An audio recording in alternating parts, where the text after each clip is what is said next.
Hello, everybody. Today is April 8th, 2022, and welcome to Friday Night Live. We're here to you with my co-host, Len Nakamoto, and our four top IT experts are with us tonight, and we're going to have a good night, so get your questions ready. Len, take it away. Welcome, everybody. Welcome to Friday Night Live. We're glad you're all here, and we hope that you're going to gain something from this webinar. This is the only reason we have a webinar, so that you can get some benefit. So hopefully this is what happens tonight. So tonight's topic is stacking the cool, continuous delivery. We're going to have Marty, he's going to be speaking a bit, and we're going to also have the four tech guys speaking on this topic. And we're going to begin with Bob Takusi, who's going to give you an overview of continuous delivery. So you can take the floor, Bob. All right. Hello, everyone, and greetings from Bel Air, Maryland. It's good to be here. I'm still very, very, very excited with what happened last Wednesday. As we all know, last Wednesday, our founder, Mr. Ash Mufareh, our founder and our CEO, along with, I'd say, about 1.2 plus million founders, introduced OnPassive to the rest of the world. It was a really, really, really historic moment, I would say. You know, at the time, I think thereabout, I think the numbers were almost somewhere around 400,000 people knew that OnPassive is coming.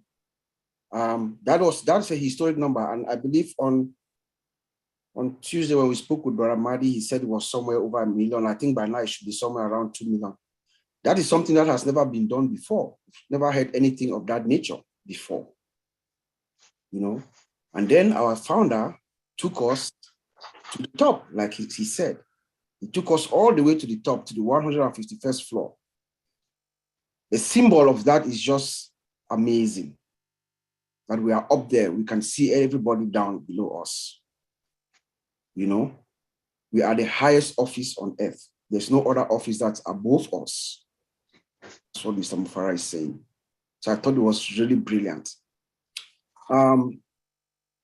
As we all know, the secret of OnPassive, the secret is in her products.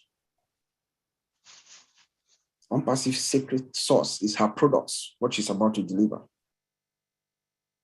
We are saying that OnPassive products are superior. The four of us who are here tonight, my brothers Oliver, my brother Collins, my brother Vincent, and myself, we have a total combined experience in the industry of almost 90 years. So each and every one of us use a variation of this product at some point. So we know some of these products, how they look like other products. And we are saying that OnPassive products are superior. What Mr. Ash Mufareh and our tech guys in Hyderabad are about to release to the world, there's nothing that can compare to it right now as we speak. OnPassive products are superior. Number two, OnPassive, the system that holds our products is sophisticated. It's one of the most sophisticated product systems that I've ever known. Remember, they are building these systems from the scratch with artificial intelligence. There's no other company out there that I know. Most of the big techs that are out there, when they came on board, we were not talking about artificial intelligence. So right now, OnPassive is organic, as Mr. Mufareh always says. We're building everything from scratch. And then we have that our inside component in there, which is sublime, which is love, affection, and compassion. That's what is pushing us forward. And then, of course, our system is also secure. From a security standpoint, as a couple of us in here are security analysts, we know that our system is secure. So Mr. Mufareh has taken all measures to make sure not only the customer data, but even our employees everybody, everything within the systems and the data are protected. So we are very, very sure of that. But tonight we are talking about, like Auntie Lynn said, stacking the cool or continuous delivery. Stacking the cool is a phrase that we borrowed from our founder, Mr. Ash. He's been using that word for a long time. Stacking the cool. So we thought it wise for us to expand on what he really means. Stacking the cool or continuous delivery is simply us, on passive, continuously adding functionality to the system, making it better and better and better. Our founder himself has said that we are going to build technology. We're going to be building stuff. Whenever there is a need, we're going to build it. That's what Mr. Mufara himself has said.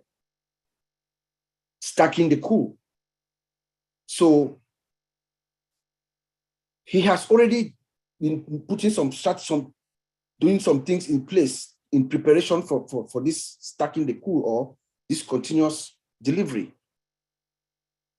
For instance, we heard the other day of the O Juniors, which is a futuristic technology that they're trying to get young children to come together and play. You know, children's minds are very dynamic. You know, children think big. They play on all kinds of stuff, and in the course of doing that, things are discovered. So Mr. Ash Mufara is also going to tap into children as well for future developments, future additional functionality that we could add within our system, our ecosystem. And then we know that we have a training department, training, research, and development department right now in Hyderabad. They are not there for just being there. Mr. Mufara has said that all our employees, everybody working in Hyderabad, they are going to stay. As a matter of fact, they are being compensated handsomely. I believe that their salary is compounded. That is a strategy for for employee retention, to keep them, because he wants them to do continuous delivery. We're going to keep on working on these systems, delivering more functionality as we go on. So through our training and research and development department, that is what is going to be happening. Somebody's can you everybody until this actually? Oh, got it. Can you give me a second? I'm going to mute everyone. I think it's better.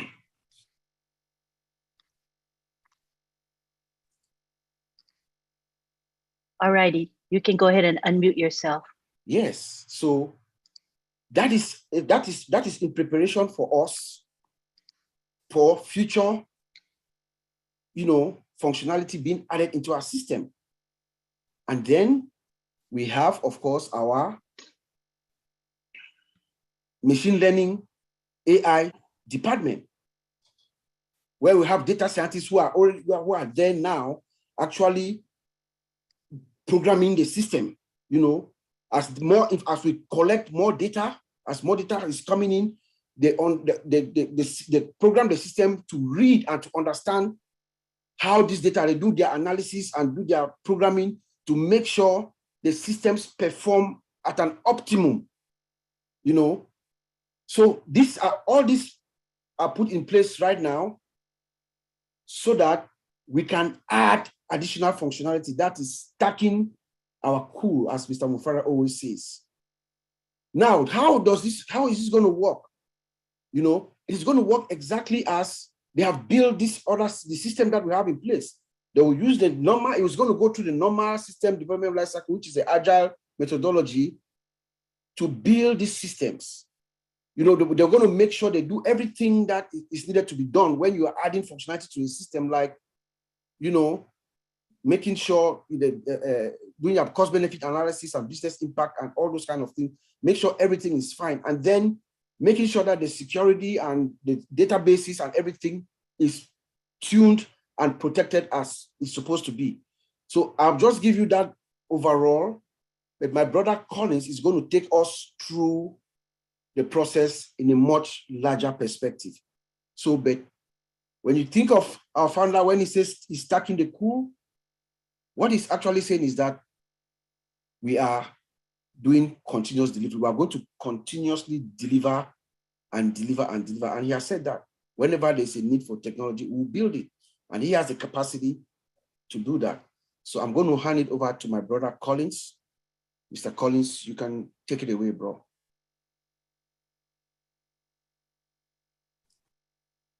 Thank you, Brother Bob. that was amazing. Yeah, so I just want to greet everyone. Hi, Buddy and Lynn. Thank you again for inviting us, and Ron.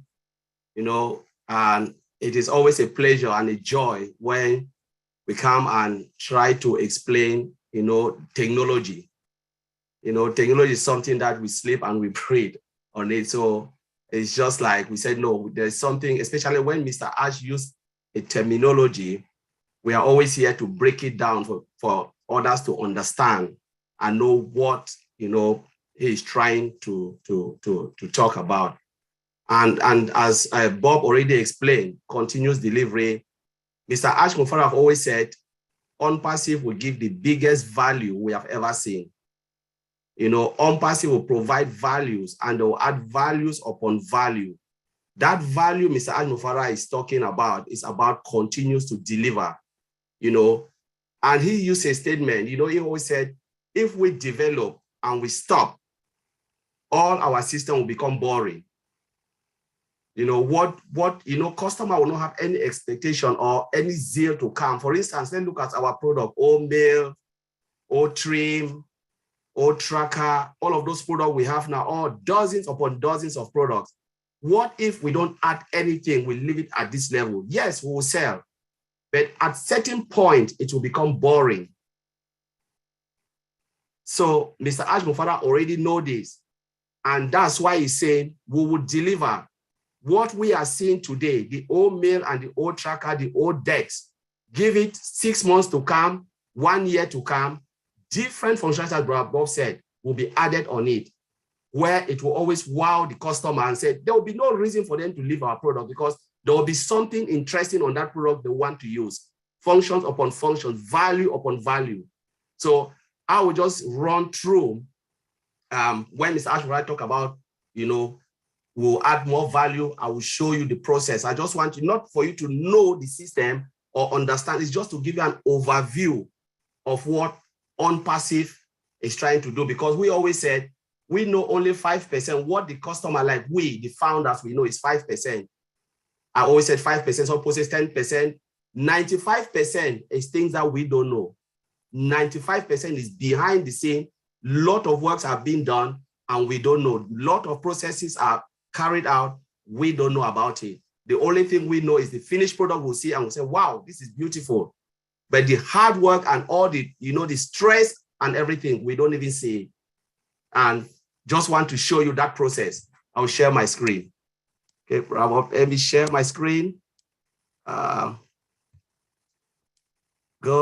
all right. Can you guys see my screen? Just thumb up if you can see it. Great, all right. We're talking about continuous delivery. If we look at this diagram, the one just in front of us, that is what it means by continuous delivery. It means this OnPassive will continue to develop. If you look at my mouse here, they will continue to develop. Just look at all the products we have. It can be a new product or an existing product. So Mr. Ashmore can say, we want to add some functions on Oatmeal or Oat-Trim, Oat-Tracker, name it, whatever product we have, it will not stay there. It will always, there's always room for improvement and room for additions of functionality that will keep we, the customer, because we are customers, we are founders who will be using this product. And sometimes there are things that we can have challenges. Mr. Ashmore will look at it and say, okay, how will the customer do their job from end to end? Now we know these challenges, we can add it there so they can easily stick on our products and then use it completely without looking for another product or looking elsewhere for something. Now, what will happen? Say we have a product, we've already built it. The developers will go in, they continue to develop piece of functionality that Mr. Ashmore have tell them, please, we need this to be added on Oatmeal or Oat-Tracker, Oat-Trim, Oat-Dex, everything, whatever Mr. Ashmore would think, they will go in, they develop it. That is called continuous development. Now we go to continuous integration. Once they develop, they have to integrate it. At that process of integration, there is testing, there is security, there's a lot of things going on to integrate it. You know, by the time you want to integrate a piece of function or just a piece of function to an existing, there is challenges, there is risks. One of the things you are thinking, what if I add it? What will happen to the existing one? Will it break it? Will it destroy all our hard work? Now, that is a thoughtful process, a process that really needs, you know, proper testing and proper thorough thinking before you integrate a new thing to an old one, existing one. That's it. Even if you want to integrate it to what you are building, you know, in building new product, there's still integration. You like building blocks, you're building a house, you put the blocks together, you have to make sure the blocks fit with each other. Now, by the time you successfully integrate that to an existing or what you do is continuous testing. Testing will continue. It can be beta testing, alpha testing, which is test that is done in-house by the QA and quality assurance and, you know, the developers and all of those things. There are a lot of testing going on. Different type of testing. That will be a topic of another day. But we, the founders, we are doing the last phase of testing, which is called beta testing. Now we'll do all of those testing. Once it works, what will happen? You know, they will deploy it either to the live environment or to whatever environment they want people like first eye or second eye or third eye to look at. So if the third eyes are looking at it, they'll put it in another environment, they can call it staging, give it a name. Once they look at it and they're happy, then they'll take it now straight to the market. And that is what is called continuous delivery. It means they will continue to develop, integrate it, put it new one to the existing products, or they will build new products and, you know, put it out there. So because we should remember that OnPassive is an IT company, a global IT company. An IT company doesn't stop building software. And that's why we are at the right shape of our lives. It is really good to be in OnPassive. The moment you just think about IT company, you are just in the best place. And I will leave it there. I just want to show you this diagram. If there's any question we'll take, I will leave monitoring and feedback for another day. So thank you very much, Lynn. Thank you very much. I had no idea. It's all new for me. Good information. Thank you. All right. Next, we have Vincent Ete from United Kingdom, and he's going to be talking about how continuous delivery is going to impact the database structure. So take it away, Vincent. Well, thank you, Auntie Lynn. Thank you, Ron, and thank you, Marty. Thank you, Collins, for this wonderful presentation. Thank you, Bob, also for your wonderful presentation. So I will talk very little about the database, what's going to affect the database regarding the continuous delivery, because part of the continuous delivery, we have also the database when within the release or application issues relating to the database. So anything we do, we're going to increase the database, because when we do a release, that means we are adding a piece of a software or a piece of application to the existing one. So in that case, because anything can go wrong. So in order that we get everything work smoothly and as expected, so the best thing we need to do, first of all, is to trying to get a backup of the database. So we get a backup. A backup is a copy, have a copy of the database, put in a safe area where in case anything go wrong, we can use that backup, a copy of the database we have stored somewhere safe.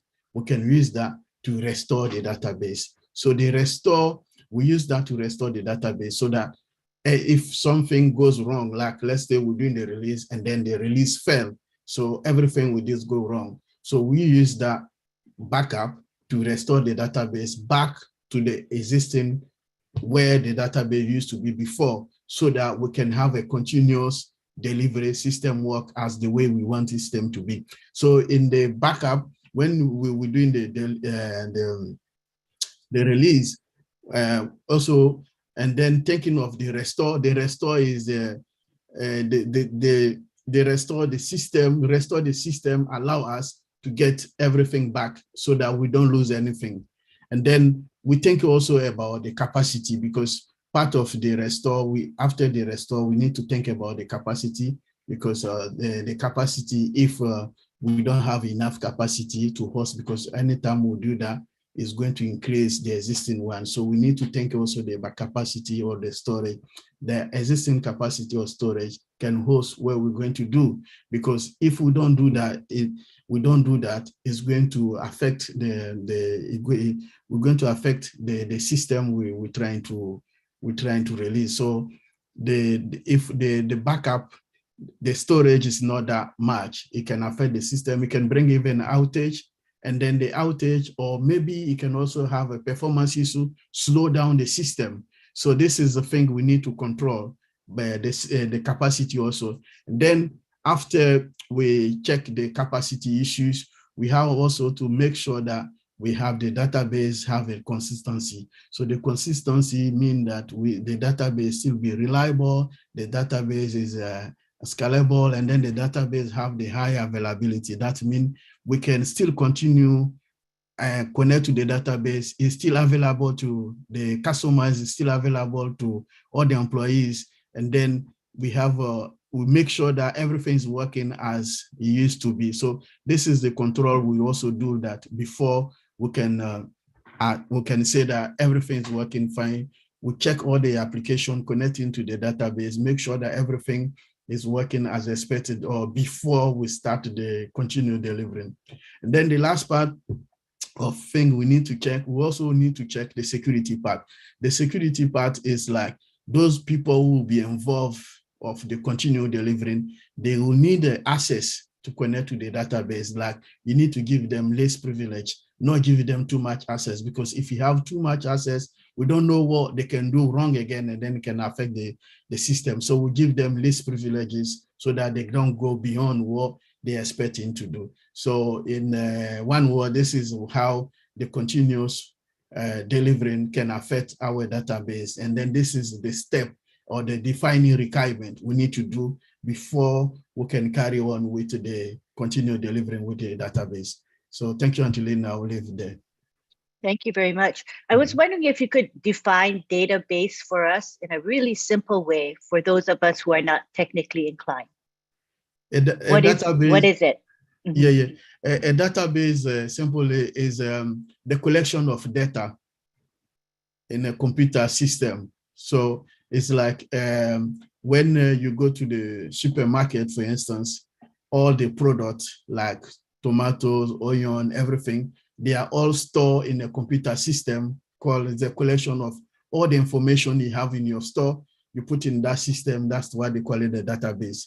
So if you go to, let's say, if you go to any company, like maybe any company, you see that the employees, the name of the employees, or all the people, the customers, they are all stored in one system. And then when we need it, we use the computer system to go to it and retrieve the information from the customers or maybe the employees. We want to know maybe a date of birth. HR can use it, for example, looking for all the people working there, or maybe data, we want to look for special information. You can say, okay, we want to look for a lane, or maybe date of birth, or maybe employee security number. We can use the database to retrieve this information. So it's a collection of the data in a computer system, organized in the structural computer system. So this is how the database works. So in every system or every corporate, we have a database. Hospital, anything we do nowadays, even mobile phone, when you use our mobile phone, all the information we retrieve in our mobile phone, they are stored in the database. So it's like a collection of information in a computer system. Thank you very much. I would imagine that OnPassive, because it's an IT company, holds a tremendous amount of data, right? Through the software. I'm just imagining there's a lot of data, as well as founder data as well, right? ONetwork contains data. So I think that the database needs to be secure.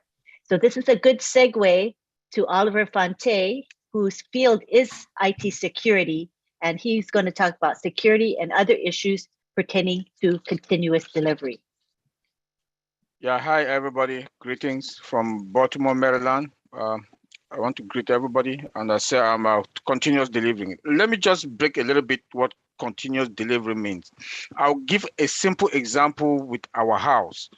Continuous delivering is we have OMail. Now the CEO or the tech guys in Hyderabad, they added another new feature to it. It's like you have your house, there was no fence in the backyard. When you added the fence there, that is what we call continuous delivery. It has added a value, additional value in the house. Then for our moms and our wives, our sisters that they do have their house, they always like their kitchen to have an island. That if the house came with no island, you added an island in that house. That is continuous delivering. You've added the value. So that is why the CEO keep telling us that we are going to add value in our products, and we are going to be 5 years ahead of all the tech companies. And before they get that 5 years where we are, we'll move to the next. Now we are at the top in Burj Khalifa. So that is continuous delivery. Already we are at the top because we are ahead of all the tech companies, because we have an office in Burj Khalifa that is continuous delivering that we've not even launched. So I just want to define that word continuous delivering to the layman understanding, so that we should understand what is continuous delivering in IT. It applies also in our normal common lives. So let me go by the security part of it.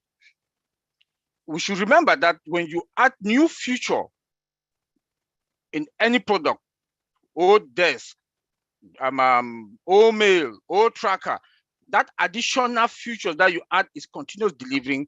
There must be also security in everything. Remember that we followed the agile system development life cycle that Colin just showed from the beginning, from the initialization to monitoring and maintenance. We'll come to that maybe next week.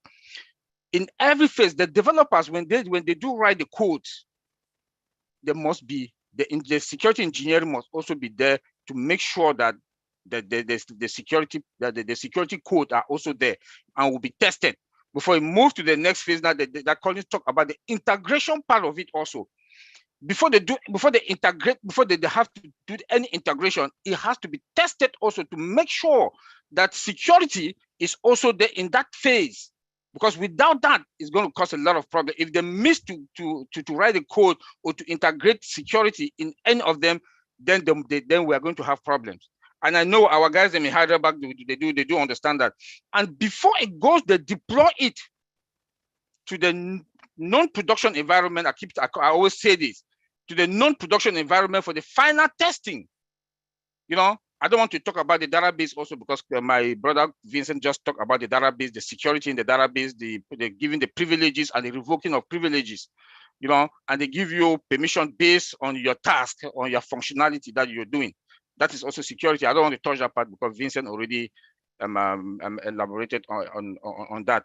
But before it goes to that non-production environment for final testing, to make sure that the security in all the phase of the new features that they want to add, that the continuous delivering, they have to check and test all the security features that are there before they deploy it. Now, after they finish in the non-production environment testing and the security is there, everything is checked. Now comes the area now to roll it out. Now we do the alpha and the beta testing.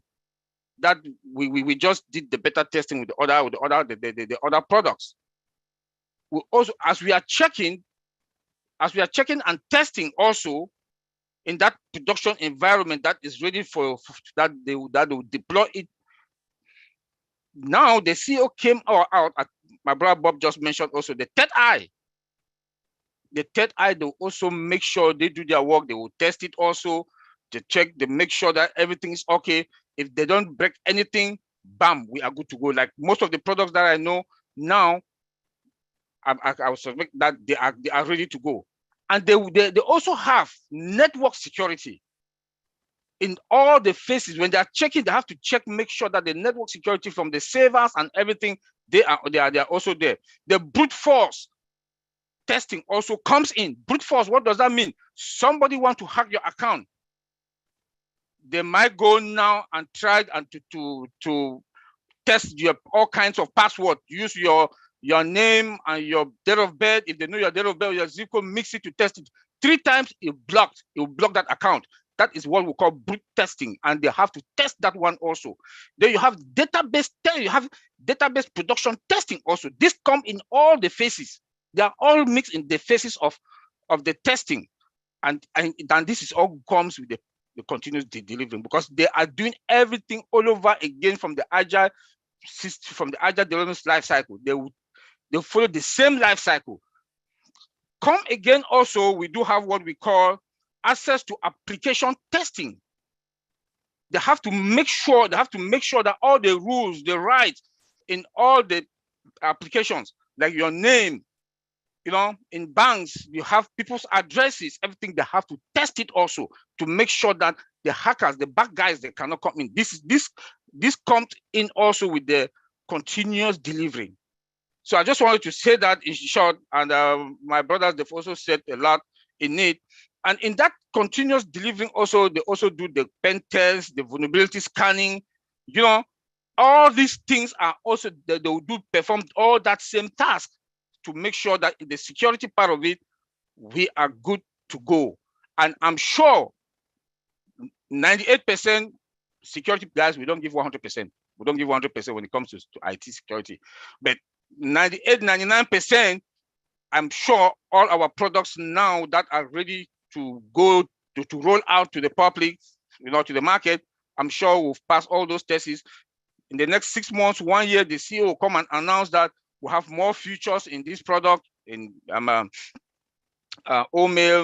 OTracker, OVirtual, OAcademy. We will be adding more features, that is continuous delivering.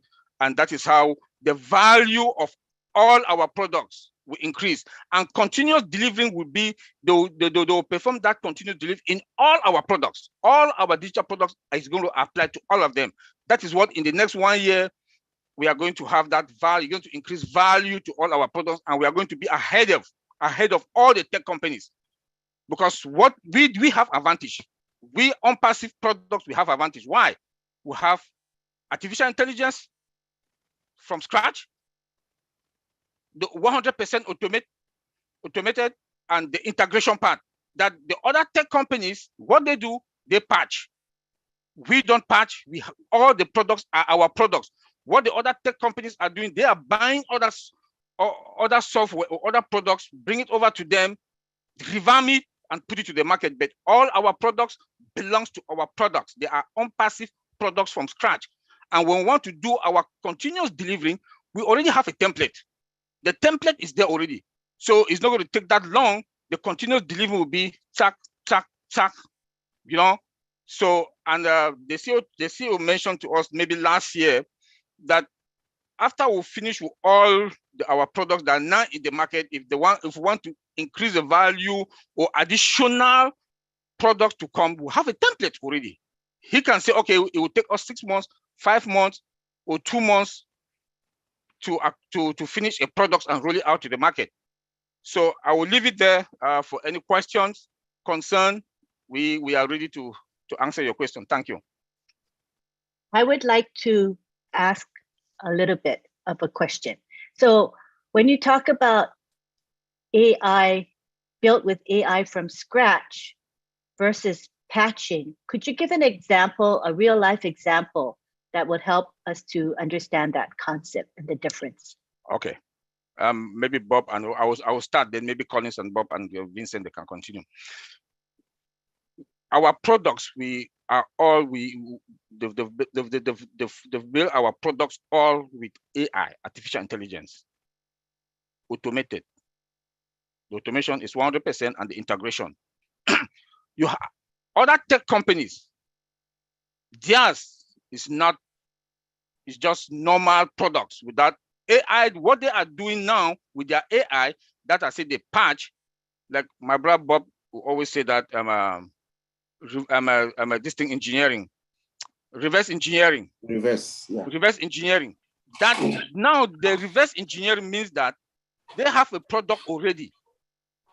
Now they want to add artificial intelligence. It's not from foundation. Ours is from foundation. It's like you build your house. I think Bob, I'll leave Bob to explain that part. He has a good example to explain that reverse engineering part of it. That you build your house the way you do your plumbing is not the accurate way. It's the old 20 years old, 1990 years plumbing that was there. But now our plumbing, now that we are doing in the 2022 houses, are modern plumbing. You know, so you cannot compare a house for 20 that they've constructed for 2020 with the house that has been constructed for 2010. These are two different things. Bob, you can take it from there also and give you. Let me just add before Bob will come in. Let me add, Oliver. Okay. Yes. I know we're talking about patching. Some company do AI. Let us not confuse about that. They do AI, some build, because yes, there are a lot of companies, because when you talk about technology, and I will go a little bit because you've asked Lynn. You know, when you start to build technology, people use old coding, old programming language, like Visual Basic, all of those coding language are something that you cannot build artificial intelligence upon, because they were not made to build artificial intelligence. But when we move to the latest one, when we're talking about JavaScript, I know people who are engineers will know JavaScript, C++. Those are the technology that the template or the framework that you can write code that can behave like humans. You know, so what on passive, because now we are in the era of that latest technology, because we know technology evolve. And because we have that privilege, on passive the privilege, because this is the era, the time of artificial intelligence. That is why everything was built using artificial intelligence, because we have that capability to use latest template framework to build it. So as Brother Oliver said, those companies who are trying because they want to get some market share, they will use the latest technology, but they are trying to patch, like you take an old brick and you try to put something new around. But remember, for how long will you do that? There are times that everything can collapse, and that's why you see some company will build, go, and then they stop. They cannot continue anymore, because if they move one step further, everything will fall apart. A lot of companies don't do it. They just said, you know what, we'll do a little bit and stop, because they know it can just collapse the whole system. So that's what Brother Oliver is meaning by patching, because you try to get something quick to sell, but you cannot move forward, because if they ask you to move again, you can't. But on-passive will move because we already have that template, because honestly, the company was formed in this era of artificial intelligence, where the latest coding facilities are there. That's the thing I wanted to add. So yeah. Okay. All right. Let me take it a little bit. So just to add to what my brothers have said, let me give a really good example to add to what Oliver was saying. Right now, I'm trying to see if I can say this. We know that we have our OConnect, on-passive OConnect. It has what we call the auto translator that we have built it inside, right? It comes with it. I can tell you that there's, I don't want to call the name, I can tell you that there's another company that has their own video conference. And I did a review of them recently. What they have done, they are trying to also implement their auto translator. But they have gone out and bought a third party. Another company is doing the translating. You see? So they bring this other company to do the translation part of they integrate this third party to their own system to do the translating for them. That's how they patch it to make to make good of what we are doing. But what ours is, we have built ours from scratch. It's part of our system. But I think Oliver was trying to want me to explain how I see OnPassive in the big picture in the 21st century versus the other companies. Remember, OnPassive is 21st century companies being built now. Most of the other companies, they were built, they were sometime around 1998 to 1990, 2000, and stuff like that. We did not talk much about artificial intelligence. Has been around for a while. Yes, we did not talk much about them then. So most of them are built without artificial intelligence. For instance, I see OnPassive like a house that is being built today, right now, 21st century house. Remember, I have this example where I say you are away from their house, and the mailman is coming to deliver a check at your door. You know that it is a rainy day, right? You are away, and you know that check is about $50,000. You know, if the mailman drops that check on the mailbox, it's going to get wet. So, but you are away, you can see, you check on your phone, you can see the mailman walk up to your door to knock on your door to see if you are home. You are not home, but you can see the mailman, and you can talk to the mailman via the speaker on your camera, and then you direct the mailman to go around to your garage, and then you can remotely open your garage from wherever you are for the mailman to slide your check under your door. That is OnPassive. Now, I'm just trying to explain. That is OnPassive now. So, but the other companies, they are not like that. So what they are doing, for instance, let's take Google, for instance. They have a 21st century building, nice, tall, 50-story building that was built in 1998. So now they're trying to implement AI from scratch.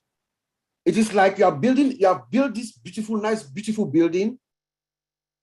There are people in there already. All the stores, shops, people are going up and down, going up and about. And then you come now and you want to reconfigure your plumbing system. Could you do it? Yes, you can do it, but it's going to take a long time for you to get there. While OnPassive is the 21st century house that we are building today. So which house are you going to buy? If you were to buy a house now, would you buy a house that is being built right now, which is OnPassive, or one that was built 25 years ago? That's how I just want us to see it. That was wonderfully explained. I get it. And I also see that we'll be way ahead of the game. You know what I mean? Because we started with the AI template from scratch. So I think it'll be hard for anybody to catch up to us or even surpass us. That's what my opinion is. All right. We would like to have Marty share. Go ahead, Marty. Marty DeGarmo. Yeah, very interesting, guys. Thanks. That was really, really cool. For me to understand it better, the way I see it is you have a third party of anything, right? On marketing, you can go out and buy a script. It's a code that was already put together of your basic website. You buy it, you get it, then you have somebody put it together for you. You can add a couple bells and whistles, but the foundation you can't change. You can, but it's like getting, like Bob said, you have this big building, beautiful building, year 2000, and now you want to come in, and at the top of the building, you want to build a big structure. Well, the foundation's not ready for it. OnPassive built the foundation and coding for all things to come in and intertwine. From the beginning, it was built to handle all of the technology, all of the artificial intelligence. To feed that in later is really difficult. Example, even when they did OFounders, the OFounders site you see now is the second one. We never saw the first one. Asked me if I scrapped it, because what they did is they kept adding to make it better on GoFounder. And it got to the point that adding made it work less efficient, because it won't accept all of the different stuff they wanted to add to it, because the foundation was not O-Founder, it's GoFounder. So he built it from scratch. Same thing with all the stuff here. You can get a third party and you could go out and buy a third party anything, by the way, a mini YouTube, and where it will take in videos, it'll do all the, but to get it like Ash wanted it, where department store number 1 and department store number 100 link together and they run together like a fine watch. You're not going to have the difference where one's can't run right with the other one because it was built in 2004. The other one was designed now. Everything he's designing is for tomorrow. So if he starts it, he's building it and interlinking them as he goes. It's not a third party. Listen, when he first started on Passive, he was going to have a marketing platform. A lot of the stuff that was going to be brought on was third party. In other words, it's out there, you buy it, you had a couple of bells and whistles and you call it your own. Ash decided a couple of years ago, that's not what he really wants.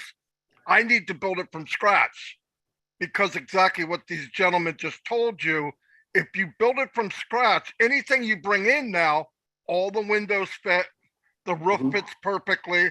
If you want to add an addition, it locks right in place like Lincoln Logs. It's not like you got to keep bending it and twisting it to get it to work with the system. The system is designed to grow, is what I'm trying to say. The system was built to grow. It wasn't built to stay here. And if you do that in the beginning, which he did, now if you add on a massive something that, with a lot of data, like tons and tons of data, it can handle it. Because why? The foundation, like I said a long time ago, has been made for the biggest plane that ever flew.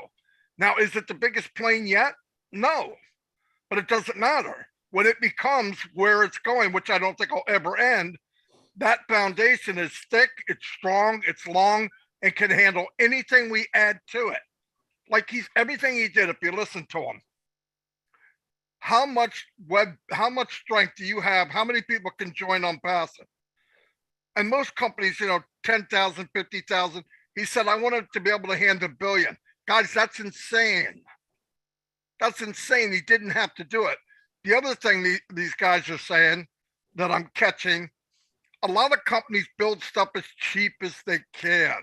It does the job. You want a flashlight, it shines. That's not on Passive. On Passive says, I want this and this and this. And then what is the cost? Not how much would it cost me to get this? Ash says, I want this, this, this, and this. They come back and say, well, that's going to cost you blah, blah, blah, blah. So what? Do it. Do it or die. That's how fortunate we are that he has that mindset where if I can have this, I want this. Now, we look back 100% uptime, right? That's a big deal. Hundreds of thousands of people hit the site at one time. It never blinked. Yeah. It never blinked.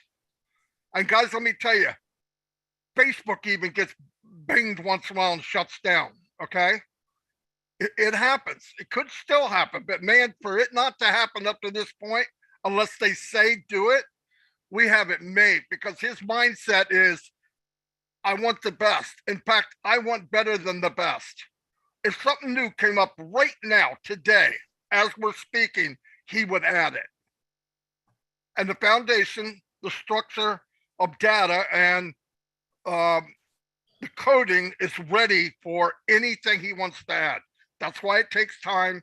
That's why it's working the way it is. That's the best way I understand it. And I am not a tech guy, but I'm just saying best way I can understand it. That's all I got. All right.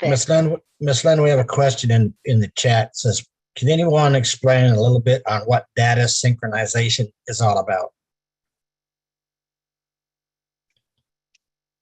Any of you can take that. Okay. Thank you, Antolin. Yeah, data synchronization. Let's say we have people working from different locations. Let's say we have a different location. Someone can be in maybe New York, and someone could be maybe in Washington, and then they are working in two different remote offices.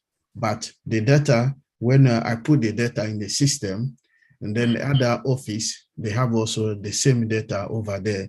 So the data synchronization make that the data the information I put in here, the information will synchronize to the other offices in Washington so that they have the same level of information of the data. So if, let's say, if I put maybe B in our system right now, I'm in New York, you are sitting maybe in Washington, you will get that the information B I put in the system, it will reflect to you there. You too, similar way, when you put the information there, I be sitting in New York, I can get the same information. So this information communicate is like a way of communicating to each other. So one thing, any update you put in there, any other person also go to the system can get the same information. So that's the synchronization between maybe two data. So the data A and B, they communicate together, and then they have this, the two of them, they communicate, the synchronization bring the same level of information for the both sides. I don't know if I make it clear, if people understand that way. That sounds good to me. Let me just add it to make it more simpler, because I think they use the word synchronization. It's about uniformity of data. Mm-hmm. So when they say something is out of sync or is synchronizing, say you are getting the data, it's just the uniformity. So like what Bra Vincent said, once you enter something, it should be uniform to what they have entered. So if somebody search, it's the same information they are getting across the system. Good deal. Go ahead, Lynn. That sounds good to me. That clarified it. All right, so at this time, we would like to open it up for questions and comments from our participants today. So what you'll do is just raise your hand electronically. Then we hope to have you keep it on the topic of continuous delivery or related. All right, don't be shy. But in the meantime, I'd like to offer the panel, our IT specialists, an opportunity to expound on any particular thing you want to at this time until we get questions. Any one of you four, you can go ahead and add some information while we wait for questions. Let me add something that though is out of continuous delivering.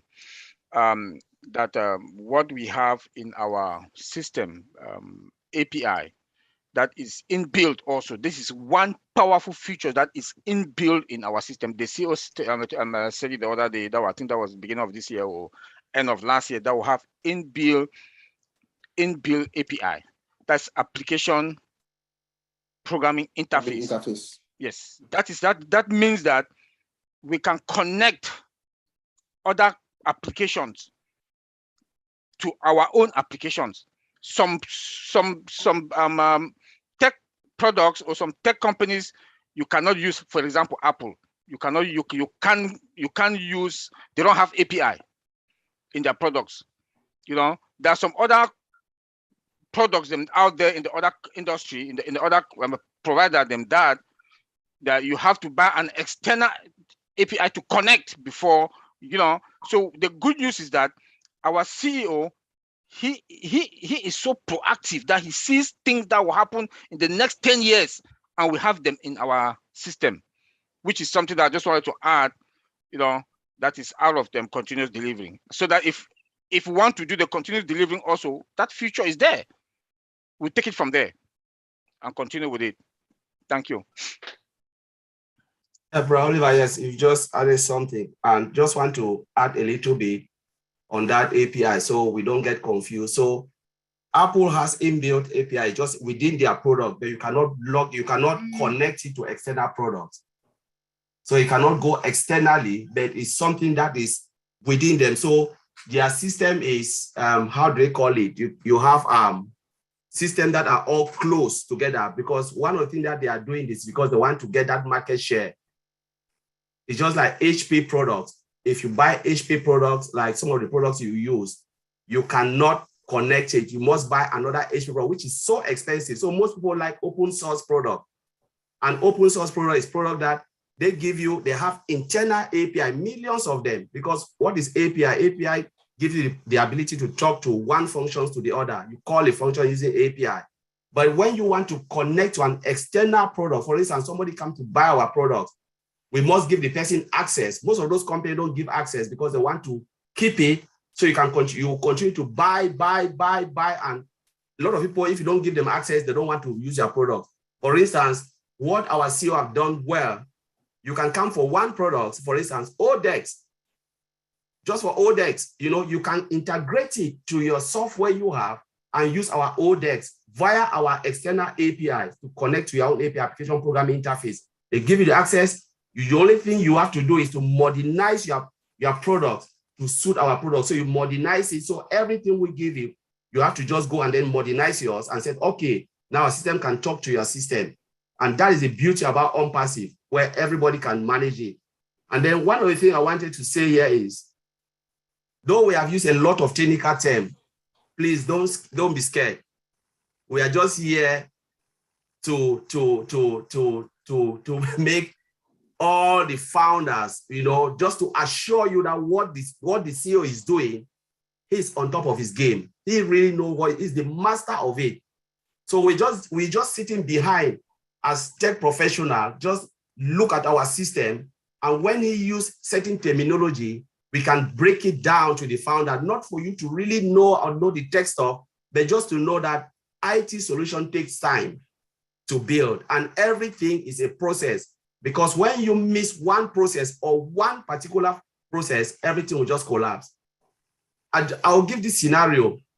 Look at, for instance, all the planes we are using. There was a day I said it to Mama Gracie, was just like, my God, I will not enter plane. Plane is controlled by computers. We know that. The only thing the pilot will do is to take off and land. Once it's in the air, it's controlled by computers. The pilot can go and sleep. Nothing, but nobody knows that.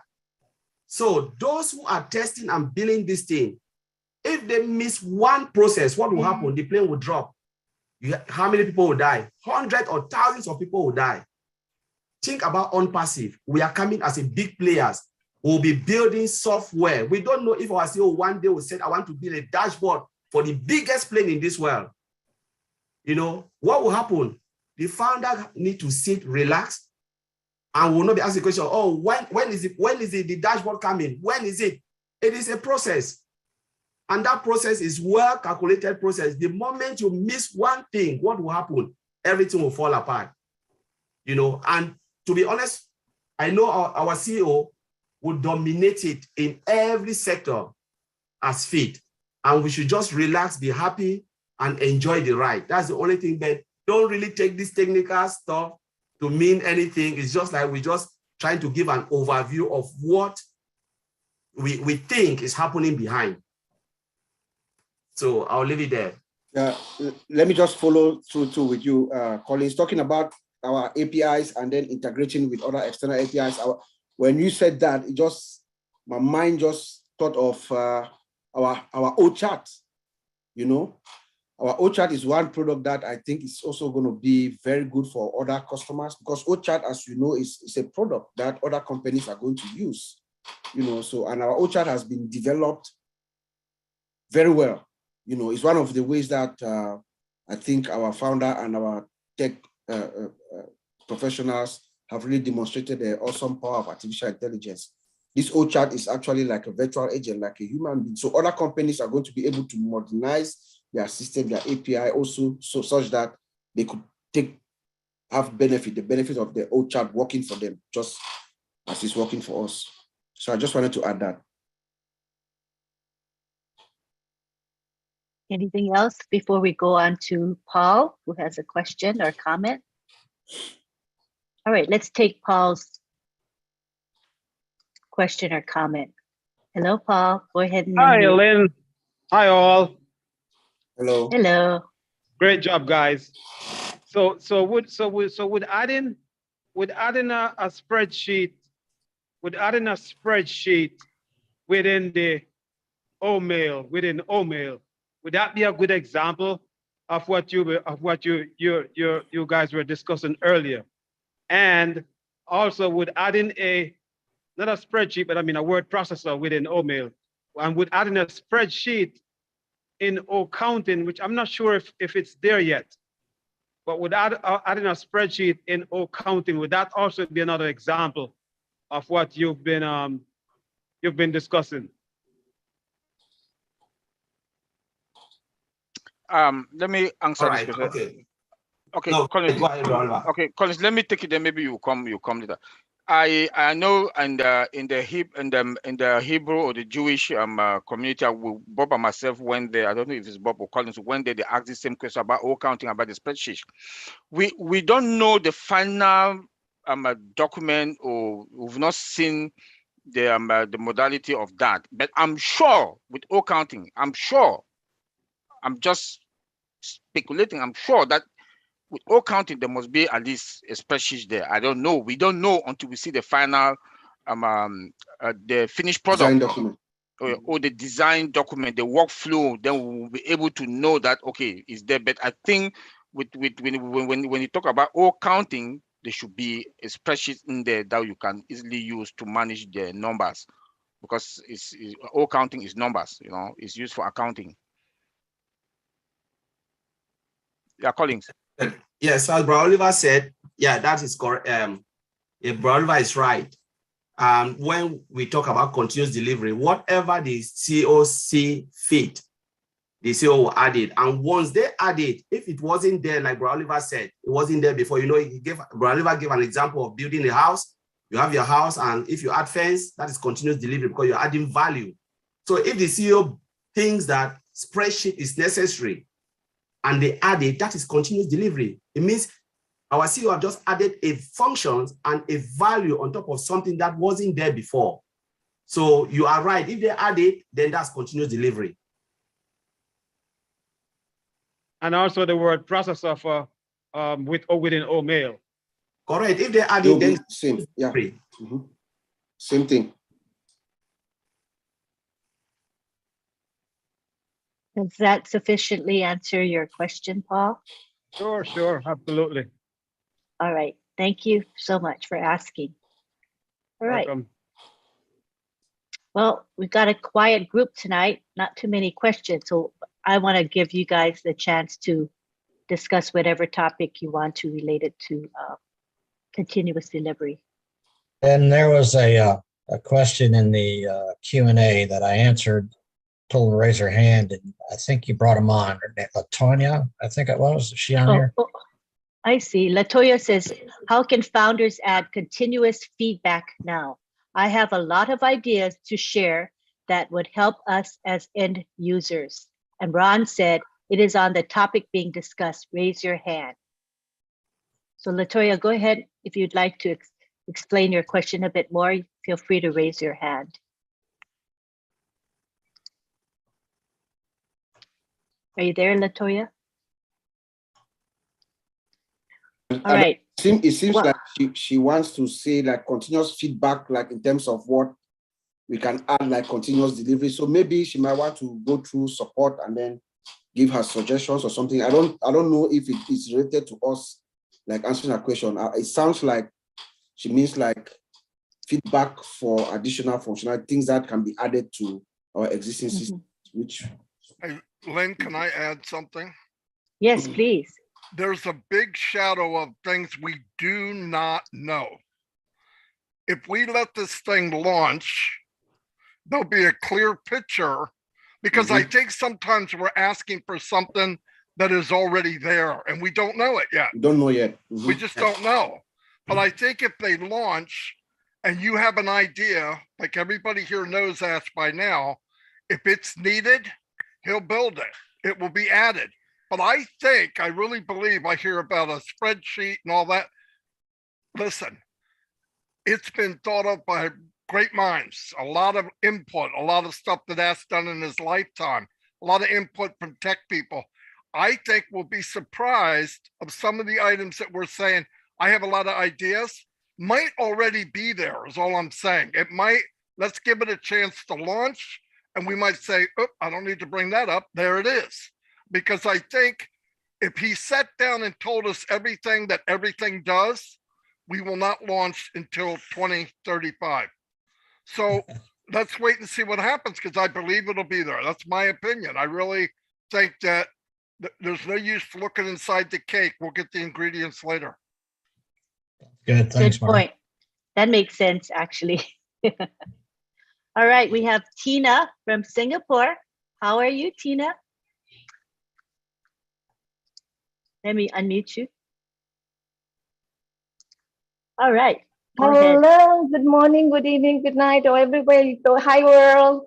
Firstly, I would love to thank Lynn and Ron for this beautiful, beautiful, and really informative Friday Night Live every week. I in private conversations have been telling Lynn that I love technology and I believe in the power of the internet. Have been since being an early adopter of the internet, I've seen it evolve. But I'd love to actually talk about the OConnect, the translator that Uncle Bob was talking about just now. I have been in one webinar where they actually have the transcript of the people speaking.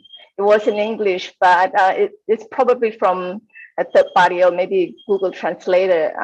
And what I saw that was lacking, and probably because they may have some AI and machine learning in it, but there are some words, as we all know, when we use Google Translate as well, there's some words that they can't translate accurately, and it comes out gibberish.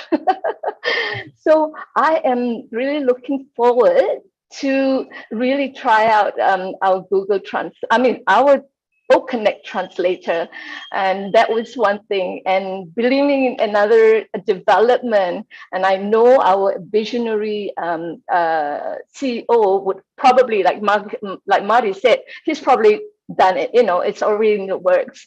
I would love to see our chat to be visually not a person, but maybe a robot speaking to us verbally. Yeah, that would be awesome. But I'm sure he's thinking about it too.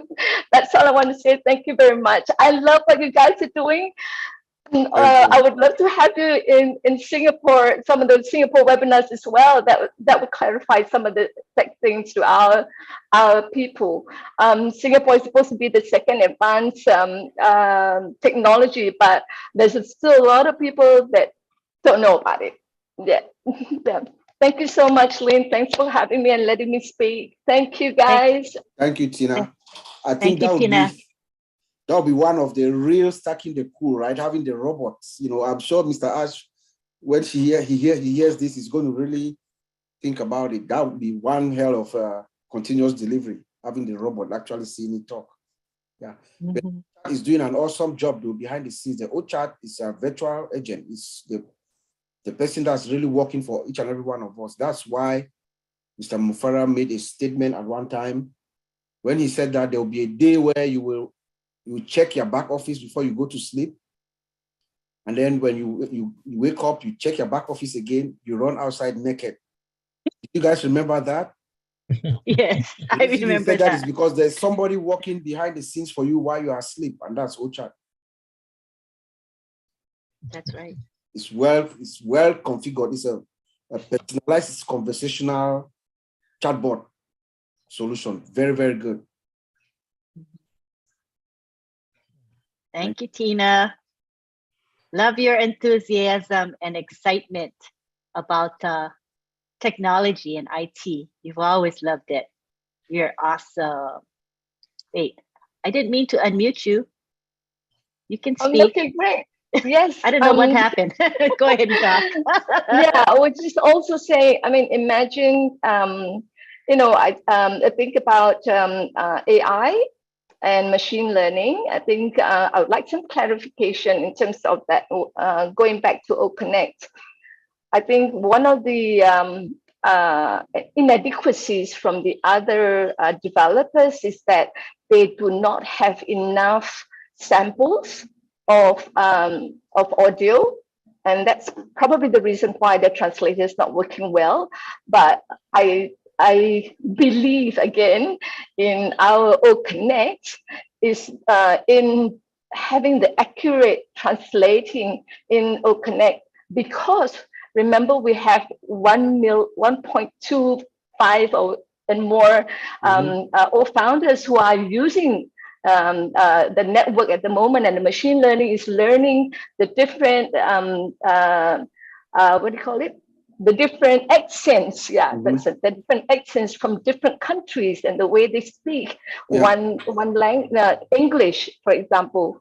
And that's where the AI will come. The machine learning is, oh, this is here, and the AI say, oh, this is from this accent is from Africa, this accent is from Malaysia, this accent is from Singapore. We speak funny English as well. So probably that is why we will definitely be on top of the other developers, because we have that huge sampling of people, the audio, to give that translator a better edge and accuracy. That's what I want to say. Thank you.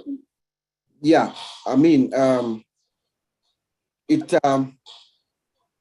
has something called automatic speech recognition. It captures a speech, and then I think it translates it into digital text before the translation. But it's going to start slow. It's artificial intelligence, right? The beauty is that with time, the system perfects itself. Yep.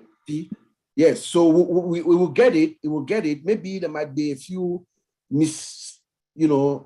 different pronunciation because of pronunciation and stuff like that for the different countries. But as it goes along, as it collects the data, as it understands the data, as it reads it, it collects that information, translates it to digital text, and then converts it to those different languages. There are, mistakes, but it gets better with time. Yeah, definitely. Yeah. The system perfects itself. That's what I'm so excited about. Yeah. Thank you, Uncle Bob. You're welcome. I think Marty said it once that Sona might start as an infant or a baby, but in due time she's going to be an Einstein. So I'm looking forward to that. It's exciting. Thank you, Tina. Thank you. Okay, I'll mute. Okay. Oh, we have, let's see, Violet Ryan, who would like to say a few words. Let me add you, pin you, and ask you to unmute. Go ahead. Hi, Violet.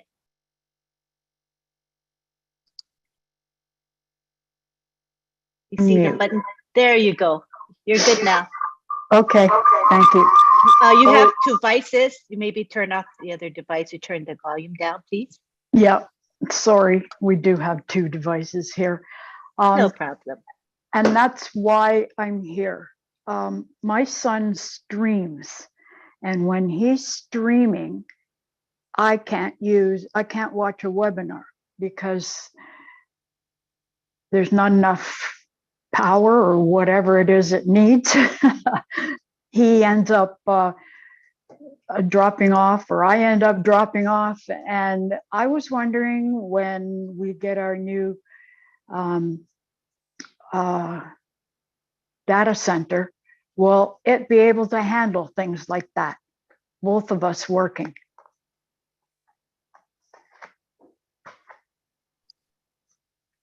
That's anyone want to take that? You can ask for clarification of her question.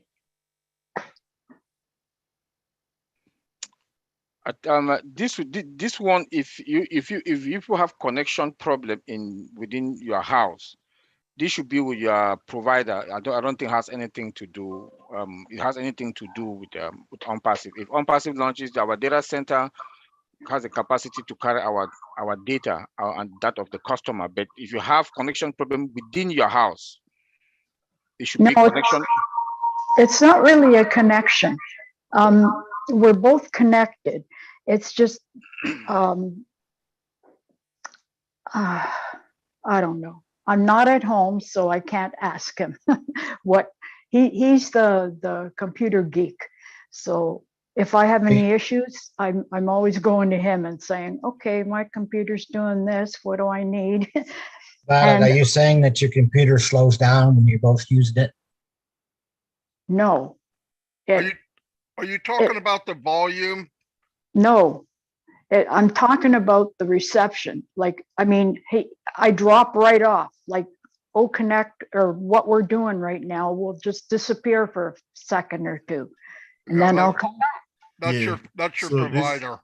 Yeah, That's right. Okay. this is the internet issues.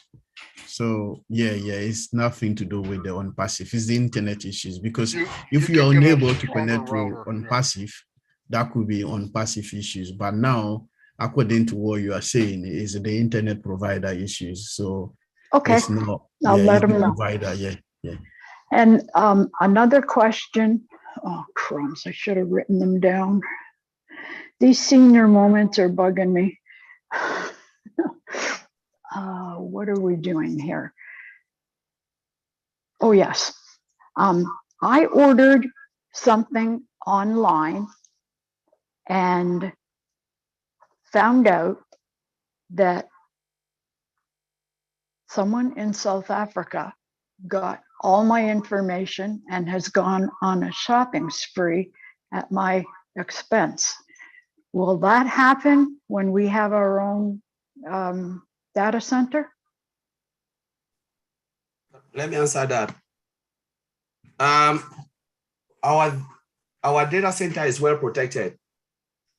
That's why Mr. Ash Mufara decided for us to get a data center, because he wants all our information to be protected. And remember, we're talking about security that's coming with the AI. There's database security. There's a lot around. Everything is encrypted.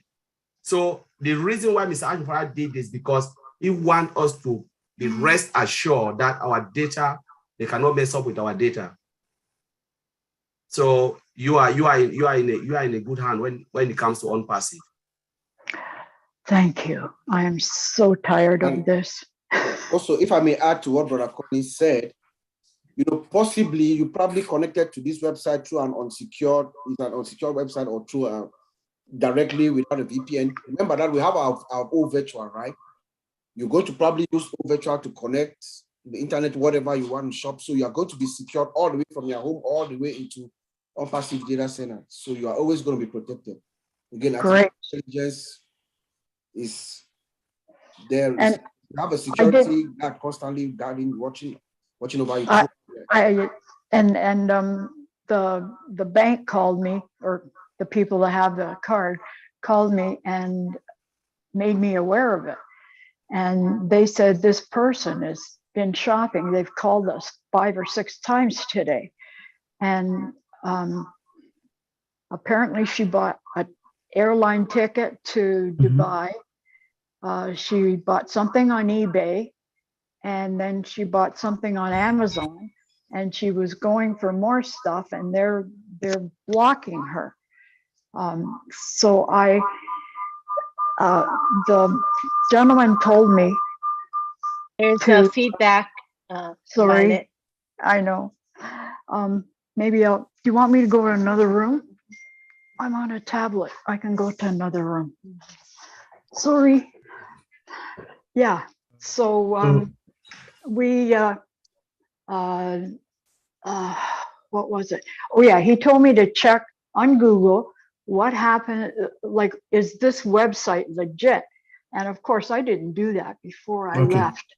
Before I did, and so I did check, and it turns out that it wasn't anything phenomenal, but it's advertised on Facebook, so I assumed it was half decently safe.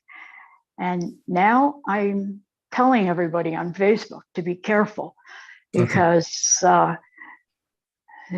this can happen. I mean, I already lost money on Bitcoin because of this, and Yeah. What advice I can give you: if you buy anything over the internet, you check your URL. If your URL is not HTTPS, if you don't see the S at the end of the HTTPS, it's not secure. Don't do it. Okay? Anytime you go for the internet, you do any payment, make sure that check your URL and then make sure that the HTTP, if it's handy P and then you can't see S, it's not secure. So don't do it. Stop the payment. So any payment you do over the internet, make sure you check this information before you carry on. If it's you can't see the S, it's not secure. Don't do it. Okay, I'm going to put that on Facebook for everybody to understand too. Yeah. Thank you. Violet, You guys are come on. darling. Let me add something, Violet. This is very important. Most people are hacked because they give the permission to the hacker. I realize that, but Yeah, I don't well- know how much giving him permission. Well, here's what happens. If somebody tells you you have been hacked, make sure you do this, and this, don't do it. Yeah, I learned that one the hard way too. Okay, yeah, don't do it. And remember, people are giving them access. Look, no matter how good the security is in OnPassive, most of the problem is going to happen to people outside of the protection of OnPassive. I'm telling you right now, it won't be with inside. It'll be something from the outside. If somebody says something to you, like Vincent said, if the S isn't behind the HTTP, don't do it. But also, if somebody's communicating with you and you don't know who they are, don't do it. Don't click on an email with something in there, special offer or one-time this. If you do it, you have already been hacked. As soon as you hit that button, you let them in. I usually call my son. Can you take a look at this? Should I be opening this? Well, here's another really great thing you can do. If the question comes in your mind, should I do it? Delete it. The answer is no. Okay, Yeah, the got it. answer is no. Don't even, if you say, I wonder if this is, it's not. As soon as that hits your mind, I wonder if this is, trust me, it's not. Okay, wonderful. I tell my Thank you kids the same very thing. much. They go, how do I know? I go, did you question it? Yeah, then don't do it. If it's that important, somebody will get a hold of you. Do yourself a favor because they're getting smarter. Trust They me. are Yeah, so very just be smart. careful. I don't Okay, want thank people to you get a very much. false hope. No matter how good OnPassive is, if you do something outside of OnPassive, you will get burned. And I'm telling you right Ouch. now. Yeah, that's exactly right. Ouch. Okay, thank you very much. You guys are wonderful. I hope you have a great Thank you, weekend. Violet. Thank you for asking your questions. All right. Next, we have Bruce Gerstein. Come on down. Okay, then I'm down. I gotta say, Yay. you guys are like somebody put on the dream team before, and you guys are our dream team of tech guys.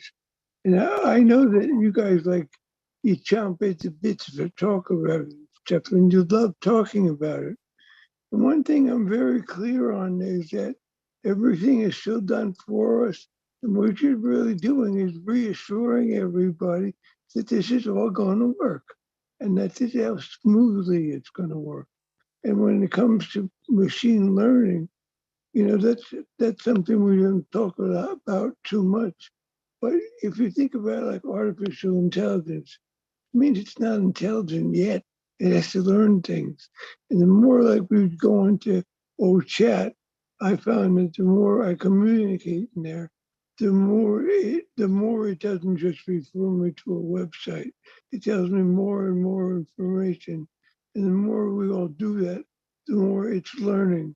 And the more it learns, it becomes easier for people who come in later to also get the same idea through them. So I gotta just say kudos to all you guys. My only question was, and Tina said it so beautifully, she said, because I didn't hear about machine learning tonight at all, really. But it's very important for people to understand what machine learning is all about. So maybe you could tell us a little bit more about that. Thanks again, Lynn and Ron. You guys are fantastic too. Thank you, Bruce. I hope my voice was clearer today. Yeah, I could understand you. Any one of our Excellent. tech team can respond to your good questions. Yeah, I think I heard that. I think Bruce is talking about machine learning, right? Yeah. So we didn't talk too much tonight about machine learning. If we can expand. So the topic was continuous integration. I think we've talked about AI. We've had AI here, artificial intelligence on this show. I think that was two weeks ago. But so today's topic was about the stocking the coal.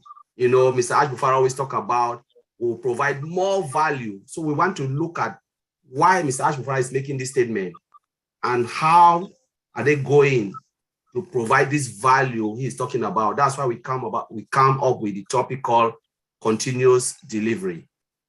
So it wasn't about machine learning, though we divert a little bit to talk about different areas. It was more about the value that Mr. Ash-Bufara is talking about that OMPASSIVE will provide. I don't know, but maybe if you want, we can find it there and then talk again about AI and machine learning. That would be great because it's a big topic. Yeah, I think so. That's another night. Yeah, we've done it before, but we can still do it again. Okay. Yeah, certainly. Thank you, Bruce. You're welcome. We have next, Francisca. Hi, Francisca. There we go. Great. Hi, guys. Wow, you guys are really putting the cherry on stacking the cool. It's always so great to hear the Friday Night Live. Thanks, Lynn. And oh my gosh, Colin and Vincent, I know it's like 2:30 in the morning in the UK. Like, you guys just rock. I just wanted to add in a comment. And, you know, for those of us that attended last Wednesday, Marty and Red delivered a really super interview with Mohammed Kamel. You know, he's the guy that's been the brains behind the project in Dubai, working with Ash, and he's the COO, Chief Operating Officer. So it was really great to hear the conversation. They did such a great job picking his brain, and what he was saying about Ash was, who is this guy? Like, they just couldn't believe how Ash, as Marty said, has no limits, the highest standards, you know, no budget, no limits. He just goes to the top. And they were constantly saying, you know, is this guy for real? He just attracts the right people. And they gave Ash this great quote: if it feels normal, it isn't the right thing to do. Because, of course, as Ash always says, we're a unique company. But what was really fun is when they said to him, where do you see OMPASSIVE in 5 to 10 years? Right away, he goes, we will control the galaxy. We'll be going to Mars, to Jupiter, and to Pluto. It was just so awesome. And I just wanted to add that in, given everything you guys have said, that, you know, we are numero uno, we've got everything covered. We've done the foundation from the ground up. We've got everything right, modern, today's high standards, the best technology, the brightest brains, the greatest leader who's the biggest visionary ever, having this all be put together. So wow, we are just on a journey. So thanks, everyone. Just terrific to be here with you all. Thanks so much. Thank you. Did any of you have a response to Francisca's comments? I believe we all agree with her that we are all in a great place and nobody's going to touch OMPASSIVE. We have that confidence in Ash-Bufara and the company. All right. Next, we have Guido Camanzi. Come on down, Guido. Good morning, good afternoon, good evening, everybody. I'm so happy to be here. And I'm going to salute everybody, and especially the IT team. So my question is, OLED, I'm waiting for OLED, like, you know, like how the believers, they are waiting for Jesus. So I know OLED, like I'm using Facebook advertisement and Google ad all the time, but it's really expensive. So for me to be able to get someone, I have to use like $20 a day. And I'm going to get a list of 500 people with wrong number, wrong email. And at the end of the day, it's like a bill of $500 a month, where I cannot get really quality lead, what we call hot leads. So I'm going to ask one of the IT guy like Oliver, Bob, all the guy who are behind the engine, who understand the technical part of it, how OLED will work. Are we going to be able to target really, as Ash talked about, to be able to target until we get those quality leads? Because I know like Facebook ad, they cannot target gender anymore. They cannot target age anymore. They stop them. Are we going to be able to target and to go deeper and to get quality lead? How does it going to be working? Thank you. Marty, did you want to take that? Are you available? It's kind of a marketing related question. Yeah, I'm here. I'm not exactly sure what he's asking. Guido, could you ask again in a... How are we going to target what? The leads. Leads or leads. Or lead. Oh, how are we going to target? That's very simple. People target now manually. It takes forever. It costs a lot of money. But when you're targeting using AI and you have a database of every IP address on the planet, it kind of narrows it down to, oh my God, okay? So what'll happen is somebody comes online and they say they want any to connect, something to do with conference calling or conference. And what'll happen is OnPassive will shoot in their face and say, here we are, here's what we have. Now there'll be other companies and all that, but when you target, it's not offering somebody a refrigerator when they're looking for a chair. It's offering exactly what they're looking for, and it'll be around the world. Targeting works now, but they're not very good at it. Most companies just throw a bunch of advertisement out and whatever sticks, they're happy, but it's not very efficient, and you go through a lot of money to get what you want. What targeted traffic is, if a guy's looking for something, one of the products that Ask has, millions of them being sold daily, it will target that. It'll go to John Smith. John will look at it and go, wow, that's pretty interesting. They will show a comparison to everybody in the world. They will be better than everybody. They will be cheaper than everybody. And it'll be AI induced. You have a sale, you made a little commission, and so did people under you. That's exactly what they're going to do. It will be targeted to people that are looking for the products that are out there. And we'll have 20 products, then 50, then 100. And then even more so, we're going to have physical products. There won't be anything that somebody needs online. OnPassive will have it, and it will be targeted. I gave an example before. My granddaughter has a mini iPad. The commercials on it are Chevy trucks. Now, Chevy's paying for those ads. Obviously, it's not targeted because I don't know any 5-year-old girl looking for a Chevy truck, okay? But every time that commercial comes up, they have to pay someone. They're paying somebody for that ad. The difference will be when that ad shows up to Oliver, it's because Oliver's looking for Connect. Exactly what he's looking for. Yes, we're going to pay for it, but it's a big difference. Now, when you get into targeted trafficking, it costs more money. But trust me, it's worth it because why? It's targeted. And then when you have AI involved, here's what happens. The traffic starts, AI is learning the buying habits of people. It will know your buying habits. It will go with you. And all of a sudden it'll say, okay, most people in Bangladesh buy on the 5th time, and usually they're a male, and usually they're 35 years old. That's just an example, by the way. That's targeting at its finest. It can happen. When I did it manually, for one thing, I'm sweating. Why? Because it costs me money. I don't get results right away. I have to wait 7 days.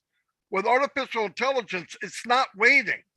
It's happening every second, 3 o'clock in the morning, 3:10, 3:15, and everywhere in the world. So when it goes to this guy, it's going, okay, he only looked at 30 seconds out of a 45-second commercial. So it reminds them, hey, boom, boom, boom, boom. Because once they add their name and email, they're in the database, which we talked about, of OnPassive, which is money. Data is money. Don't fool yourself. Any data is money. It's gold. And the more they collect, and while we're collecting it, we're not renting the vault. We're not putting our money in the bank. We are the bank. You don't have to worry about somebody stealing your data. We own the bank.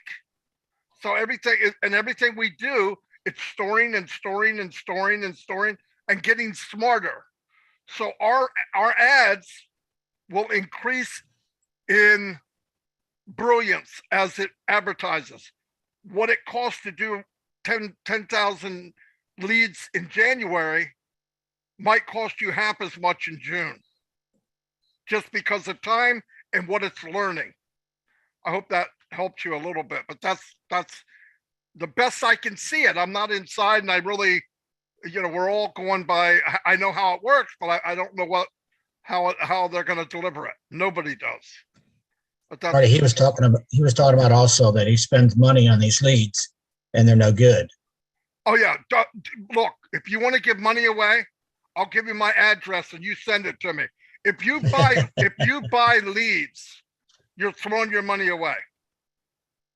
If you cannot create your own leads, and I mean hundreds a day, qualified leads, don't buy leads. None of them are any good. Guaranteed. I'm not just saying that. I spent tens of thousands of dollars online in 15 years. I know. Don't buy solo ads. And some guy will say, hey, I got leads. I got emails and names. If a name is older than 4 months old, it's dead. It's dead. You can't do it. You got to constantly build a new list. This is what OnPassive is going to do for you. That's exactly the facts. How is OLead going to be different than these other companies? Mm-hmm. They're getting leads every day. Every day, a brand new lead. By the thousands, maybe 1 million a day. So another question, Marty, like Facebook used to target those people as exactly you just said there. And then the legal part of it, they came and start stopping them to target people. I'm talking about the legal side of it. That means you cannot target the gender. You cannot target the age anymore. Okay, listen. I know that all sounds good. I could target anybody I want right now on Facebook. I could do it in 5 minutes. Seriously, even the age. Absolutely. Okay. Absolutely. What you do is it's not targeting like you think. I'm not going after Fred Flintstone. I'm going after an age group that I want to show my ad to. And why am I showing my ad to that age group? Because 6 months in a row, it pointed to that age group. It just took me a while to figure it out because why? I'm human. Artificial intelligence will figure that out in minutes. And the longer it runs, the smarter it gets. You can target people that are looking for something. That's advertising. I can't go knock on your door and steal your bank account number. That's different. I'm not talking about, they're spamming. The company's going to go after people that are looking for what we have.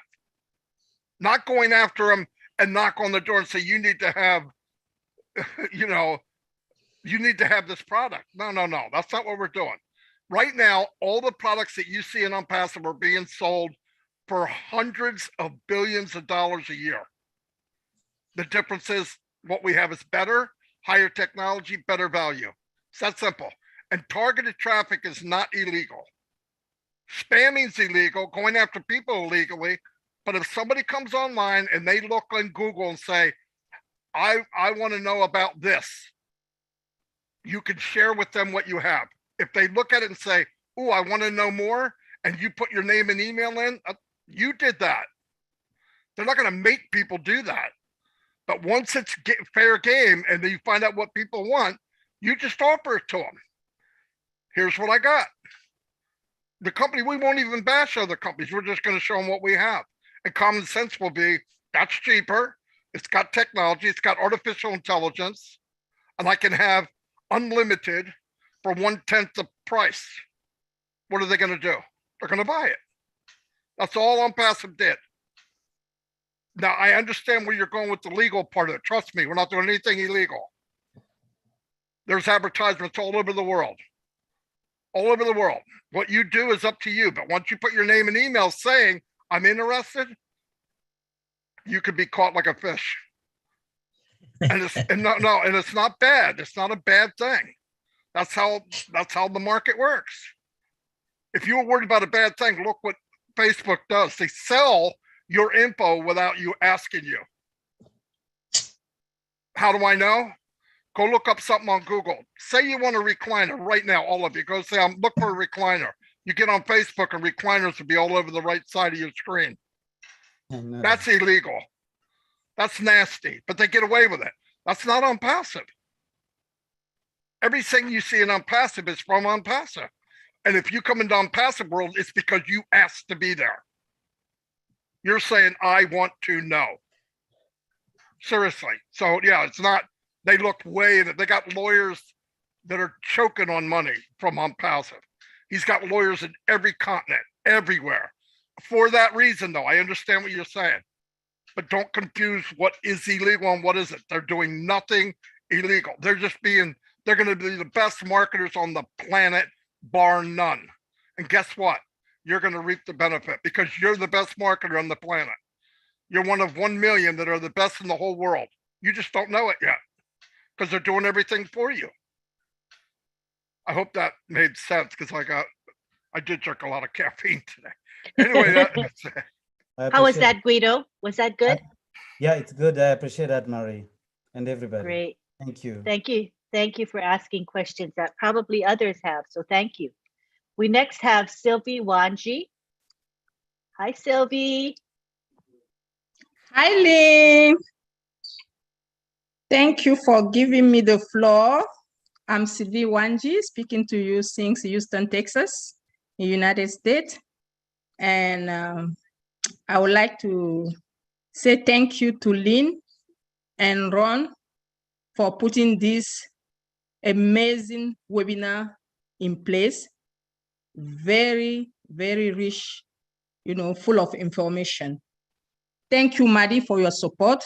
Thank you to all the leaders and all the participants. I am a proud founder of OnPassive. Although I don't know that much regarding IT, I can tell that today I'm able to talk a little bit about AI or some feature of technology. This is because of you guys who are working so hard, tirelessly. Thank you so very much to the IT professional for their teaching. Thank you, Uncle Bob, Oliver, Vincent, and our brother, how come I forget it? Oliver, Bob, Collins, yes, our brother Collins, I'm sorry. So you are doing a tremendous job. Today, we all know that OnPassive is an AI-driven artificial intelligence, the latest technology. And we heard before that it is integrated. I know now that integration means putting product together, inserting some product within others. And that said, I would like a clarification, if someone can clarify that to me, regarding when OnPassive unleashed to the world. Since OnPassive is over-deliver, if a reseller comes and just want, let's say, OConnect, and is OConnect is going to be integrated with all the products, or how is it going to be?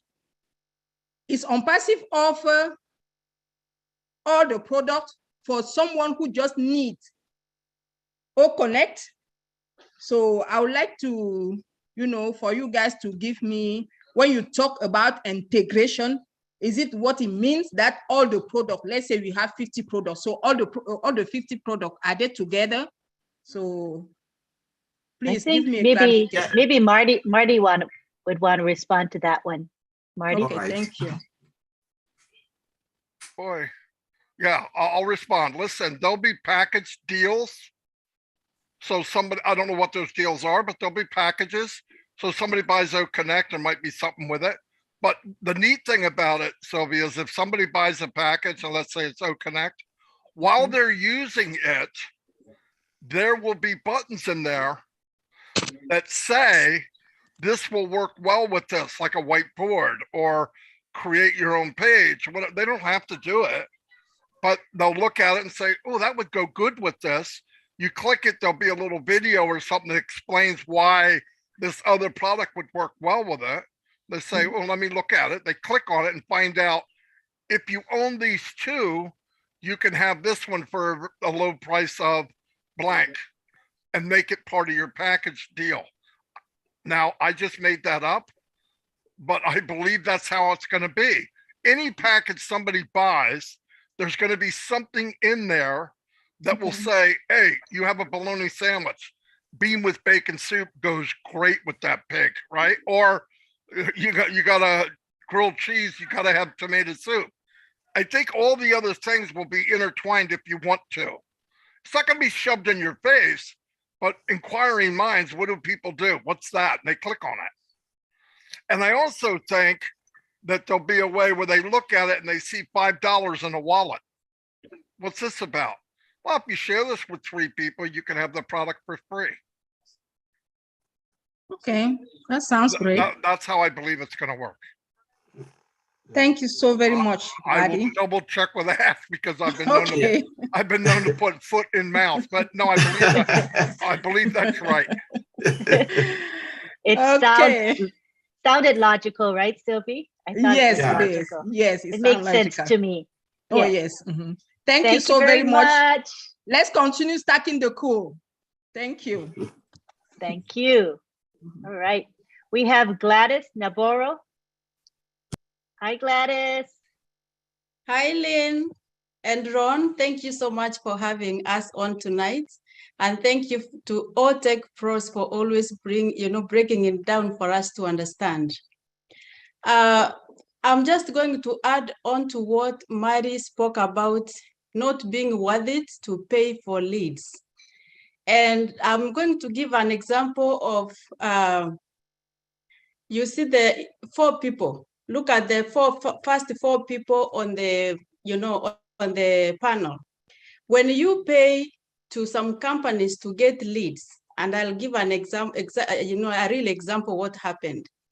We can pay 4 people that we are paying for leads, and the company can tell us, other companies out there, I've used one, they can say that they are going to give us 100 leads for $350 a month each.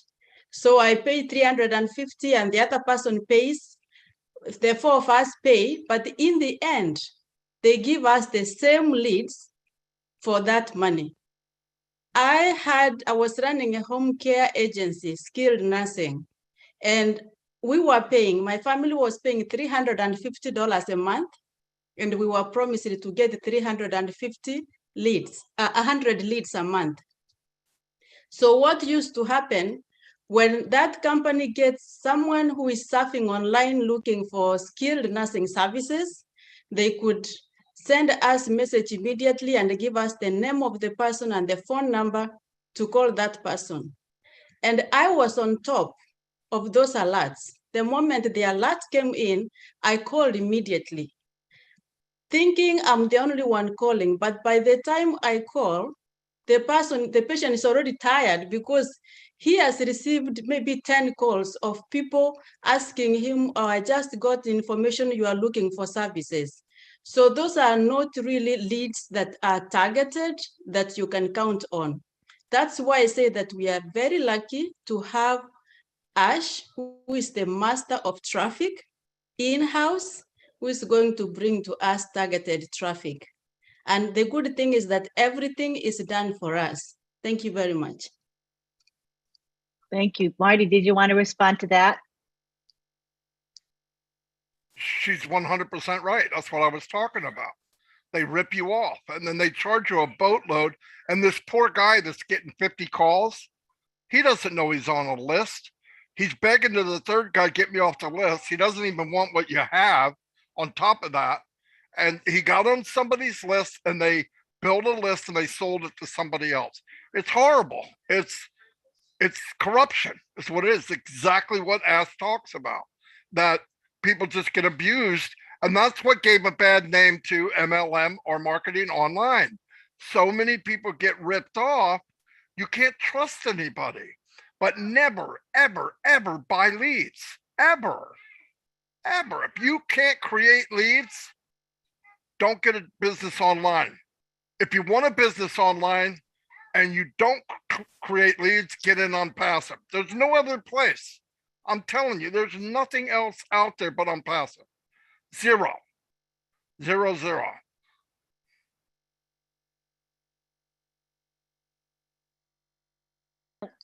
Excuse me. Thank you. Very good. I see that David Bacau is in the house, and I wanted to know if you. Oh, he raised his hand right after I said his name. You read, you read my mind. Welcome, David.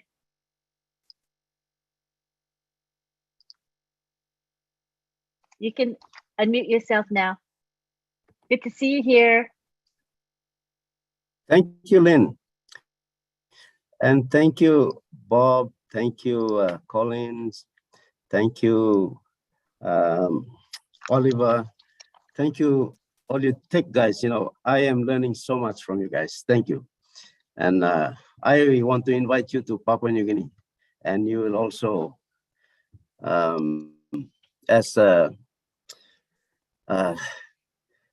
you know, explain more on that, the process of this building a data center, and you know, explaining it more to our people.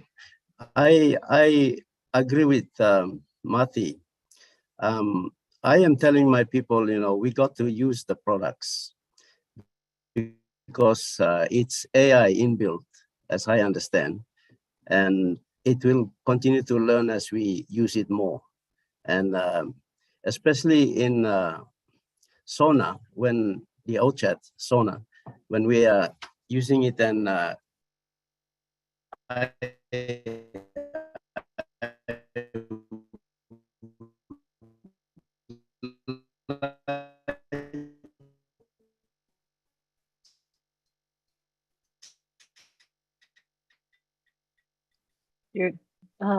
you're going out, not in, going in and out, I guess I should say.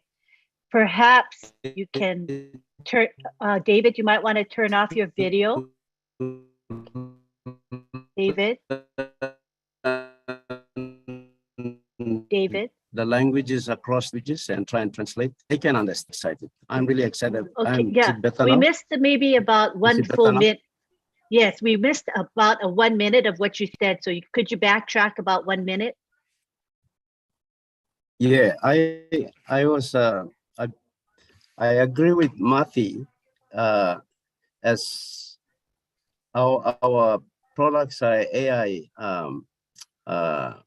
guided, and along the way as we grow, it will pick up a lot of information. We are going to feed it. I'm telling my people here that they must be connected and get engaged and start using the products so that it will learn about the content domestically also.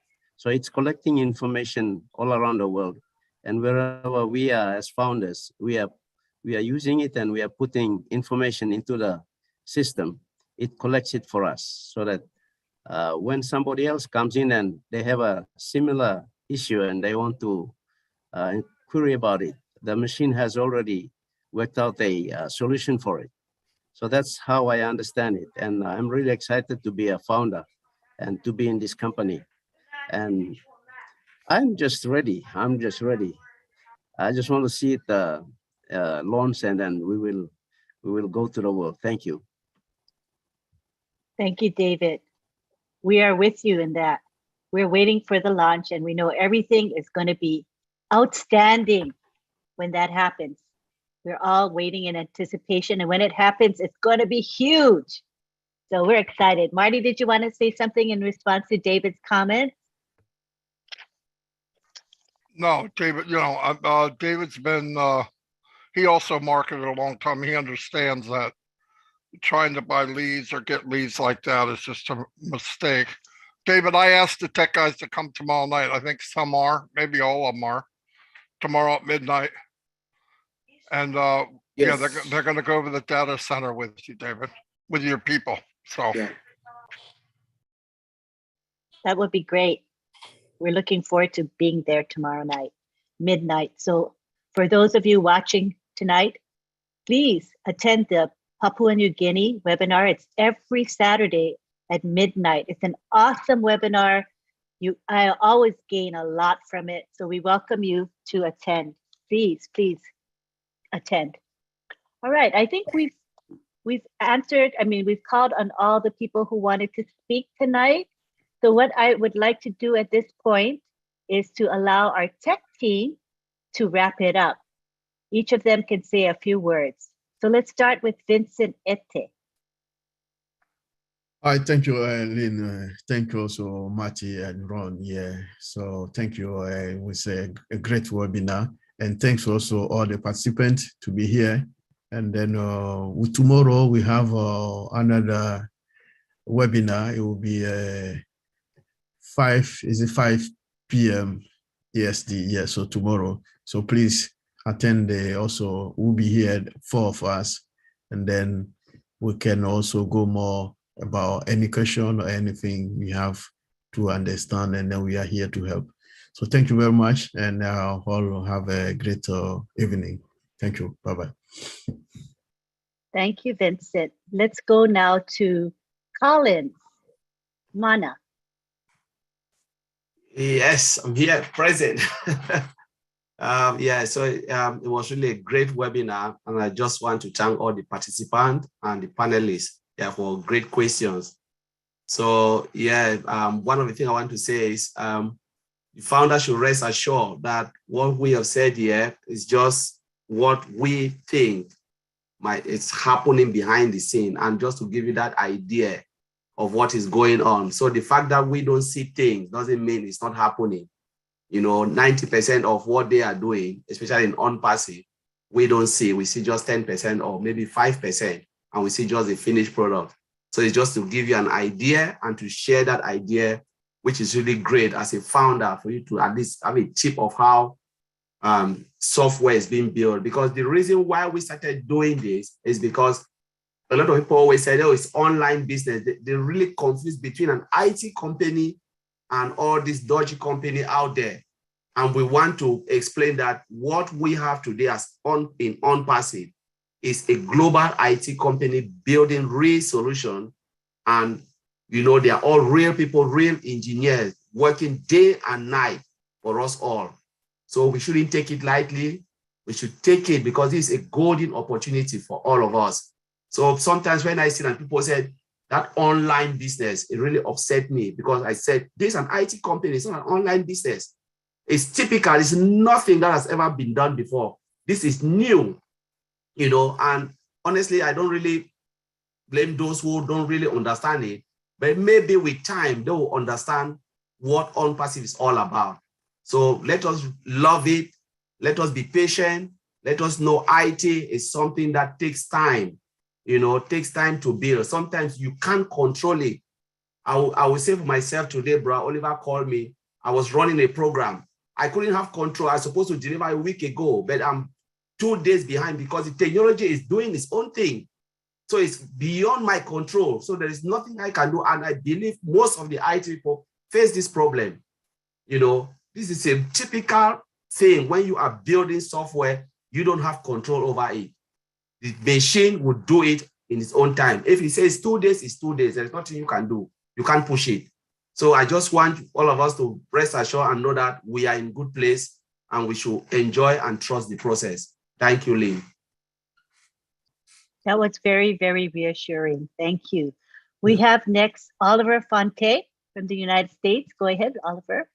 Yeah, I want to thank everybody, the participant, and that it was a great webinar and good questions. And come again next week, Friday, and tomorrow we'll have another one, like my brother Vincent said, 5 p.m. Saturday for the OTEC, same topic, but we are going to go details a little bit in it, and continuous delivering is going to keep us ahead of the game. As the CEO said, we are going to be ahead of the game with continuous delivering. Thank you. Thank you. And lastly, we'll have Bob Takusi take the floor.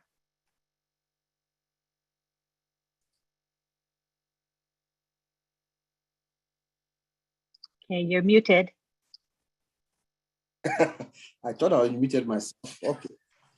All right. Yes, everyone. It's a pleasure being here as always. Friday Night Live now is the norm for all of us. So thank you, Auntie Lynn. Thank you, Uncle Ron. Thank you, Maddie, all our viewers, our attendees. It's a pleasure. Stacking the cool. Mr. Mufara said we're going to stack the cool. And I love the way he says it. He says it with some ambience, and it's what is happening. We are going to be stacking the cool and, continuous delivery. Yes, because why? OnPassive is superior. We're going to say this all the time. OnPassive is superior. Our products are superior. And to maintain that edge, we have to have continuous delivery. We're going to add functionality as we go along. We're going to add functionality. Mr. Ash Mufara is a crazy guy. He can think of something and say, okay, let's do that anytime. We have the template, like my brother Oliver said, there's a template already where it will not take much time, but we'll go through the process. So, it's really great. We are sophisticated, as we know, and we are secure. So all we need to do is just hunker down a little bit. It's technology, like my brother Colin said, but we are fine.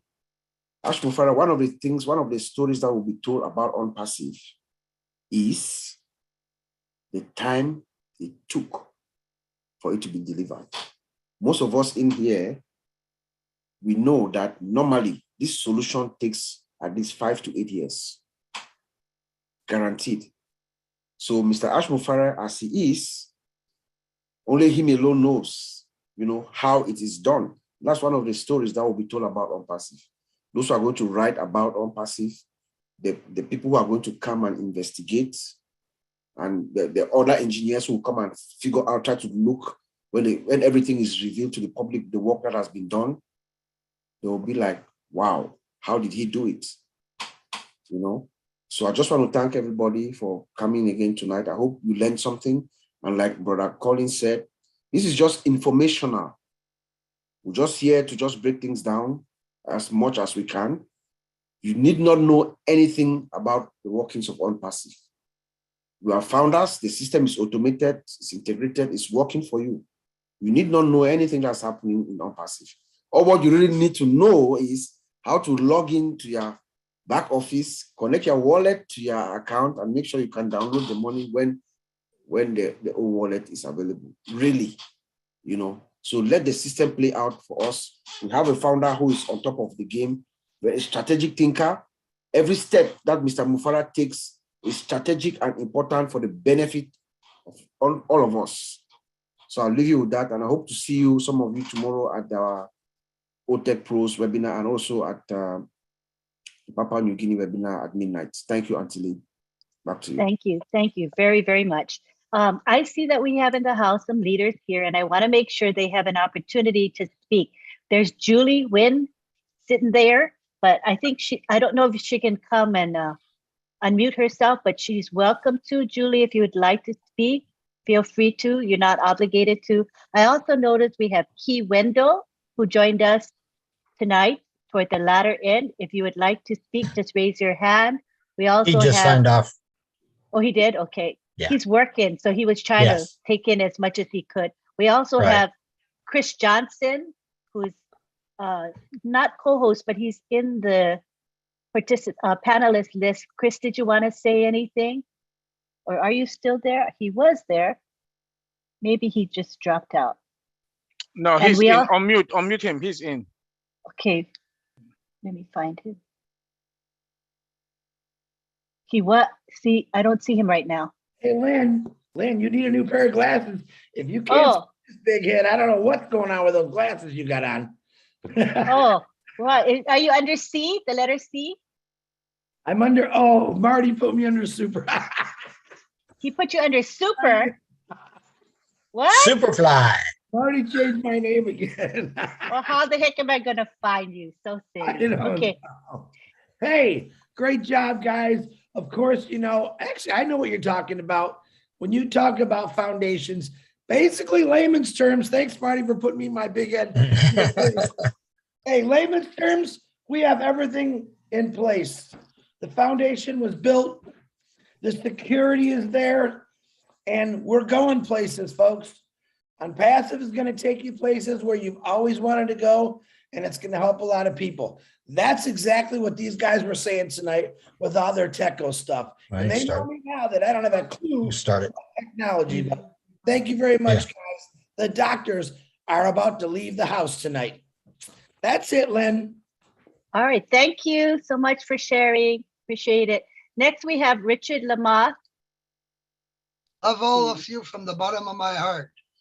Thank you, Lynn. Thank you, Ron, for putting this on Friday night. I couldn't ask for a better webinar. I mean, I'm not too techie, but I'm learning. I'm learning from these tech boys.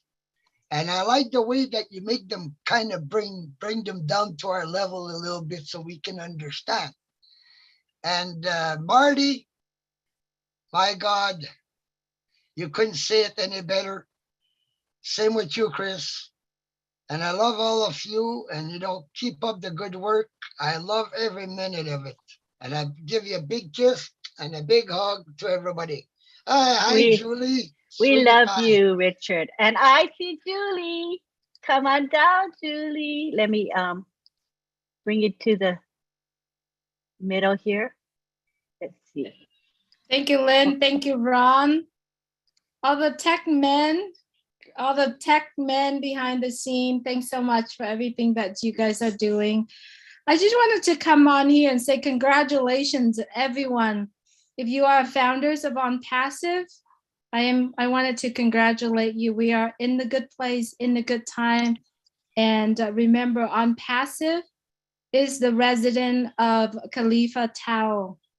So let's all be proud to be part of this. Just congratulations, everyone, all of us. So, and if you are in Orange County, or if you have friends or anyone in Southern California, we do have a live event. Please share. If you have guests, friends, family member, just let us know. We'll take care of them. Thank you, Ron. Thank you, Lynn. Thank you, all the tech guys. See you tomorrow. We appreciate you. Thank you, Julie. Somebody renamed you Peacock. Who is that, Julie? It's a peacock. It's a peacock with pretty tails. Yes, pretty feathers. I love it. I love it. All right. Thank you. I see we have Dr. Bill Williams in our participant list. Would you like to say a few words, Dr. Williams? I sure would. All Very right. good program tonight, guys. Lynn, kudos to you bringing all these stars back to talk about tech. Yeah, I was a webmaster for many years. As the internet got started, I was a webmaster building websites, and I'm excited about what's coming up with this whole program we have where we don't have to build the websites anymore. They're going to be automated for us. It's so hard to build a website that most people never would attempt it. And then all those who weren't keeping up with it quickly ran out of being up to date. And so after about 5 years of doing it, I gave up and stopped doing it because it was just too hard to keep up with all the new changes that kept coming every year. So when we have a team like we have in Hyderabad doing the work, and we get to reap the benefits, that's so much value, high value. And we're going to be really enjoying that from now on, knowing that people that are keeping up with it are going to always be in front of us and not have to learn it ourselves. Good points. Thank you, Dr. Williams. Appreciate Reporting it. from the beach, St. are you- Augustine Beach. Wow. Your background is that's a snowy background you got there. Yeah, that's a real place here in St. Augustine. The sand dunes and the fences. Is that Florida? St. Augustine, Florida. Yeah, cool. Never Good been deal. there. It's beautiful. Good. He's right. Good to Is it? see all of you guys tonight. And this is much warmer than Boston. Yes, it is. Boston was freezing cold for me. My goodness. All right, we have Guido Kamanzi. Go ahead, Guido. Hello again. Can I ask Dr. Bill a quick question on the website he just talked about? So, Yes, Dr. sure. Bill, so you mean the system will be able to build a website for ourselves? We're not gonna do it manually? That's my question. Yeah, they'll build them automatically for us from start to finish, but we'll have the ability to tweak them and change them as we wish.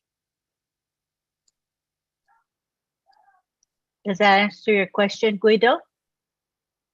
Oh, wait, sorry, gotta unmute you. Yeah, How was thank that? you, Bill. Thank you, Dr. Bill and Lynn. Thank you. I appreciate it. You're most welcome. Because All I've right, tried to build one too for 5 years, and I couldn't be able to build even the homepage. Well, you're in good shape now that you're in OnPassive. Everything will be done for you. Thank you. No sweat. Easy going. Success is guaranteed. That is why we are in OnPassive. Everything is done for us. Automation is the name of the game. All right. So we're all in great shape. So at this time, I think we're ready to wrap it up. Marty, did you want to say final comments before we end? Marty? Tech guys, great job.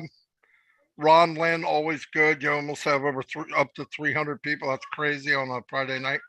Very good. Tech guys, you're getting better every week. Pretty soon, I'm gonna need your autograph now while you'll still sign it. Anyway, that's all I have. Okay, I think we're ready to wrap up then. Appreciate everyone for being here. Ron, did you want to say anything? Ron Hulbert, my co-host. Just want to thank everybody for joining us tonight. Thank you, tech guys, for coming on and doing your thing. You're great. And I hope everyone has a good weekend. And OnPassive is at the top. So your ears are going to pop. At the very top, right? That's right. The That's very right. top. Mhm. Good night, everybody. And I'd like to, at this time, just thank the people that have supported us. Marty DeGarmo, who always hosts this webinar. We appreciate him for that. Chris is there to post our webinar in the back office and do other behind the scenes efforts. Julie's always there for us as well. Thank you to Bill Muth, who creates our graphics week in, week out. He's always there for us. We appreciate Bill very, very much. And to all of you, you who are our participants or attendees, we thank you from the bottom of our hearts because if we didn't have you, we wouldn't have Friday Night Live. So we love you to pieces and we appreciate your loyalty. We see the same people coming in week after week, asking to be on the panel. They want to be engaged. You're really special to us. So we love you. We thank you. Come back and see us next week, Friday, same time, same channel, 8 p.m. Eastern time. At this time, I'm going to unmute everybody and everyone can say bye-bye to each other. All right, everybody's unmuted now. Hello. Night, everybody. Night. Night, everybody. Too much, Chris. Friday. Happy Friday. Everybody. From Houston.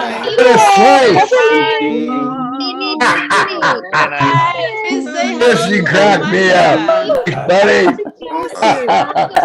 Too Marty. Everybody was amazing. Thanks, Lynn. Have a Yeah. Coming to get you. Hey, my brother Chris. Yeah. Thank you, Lee.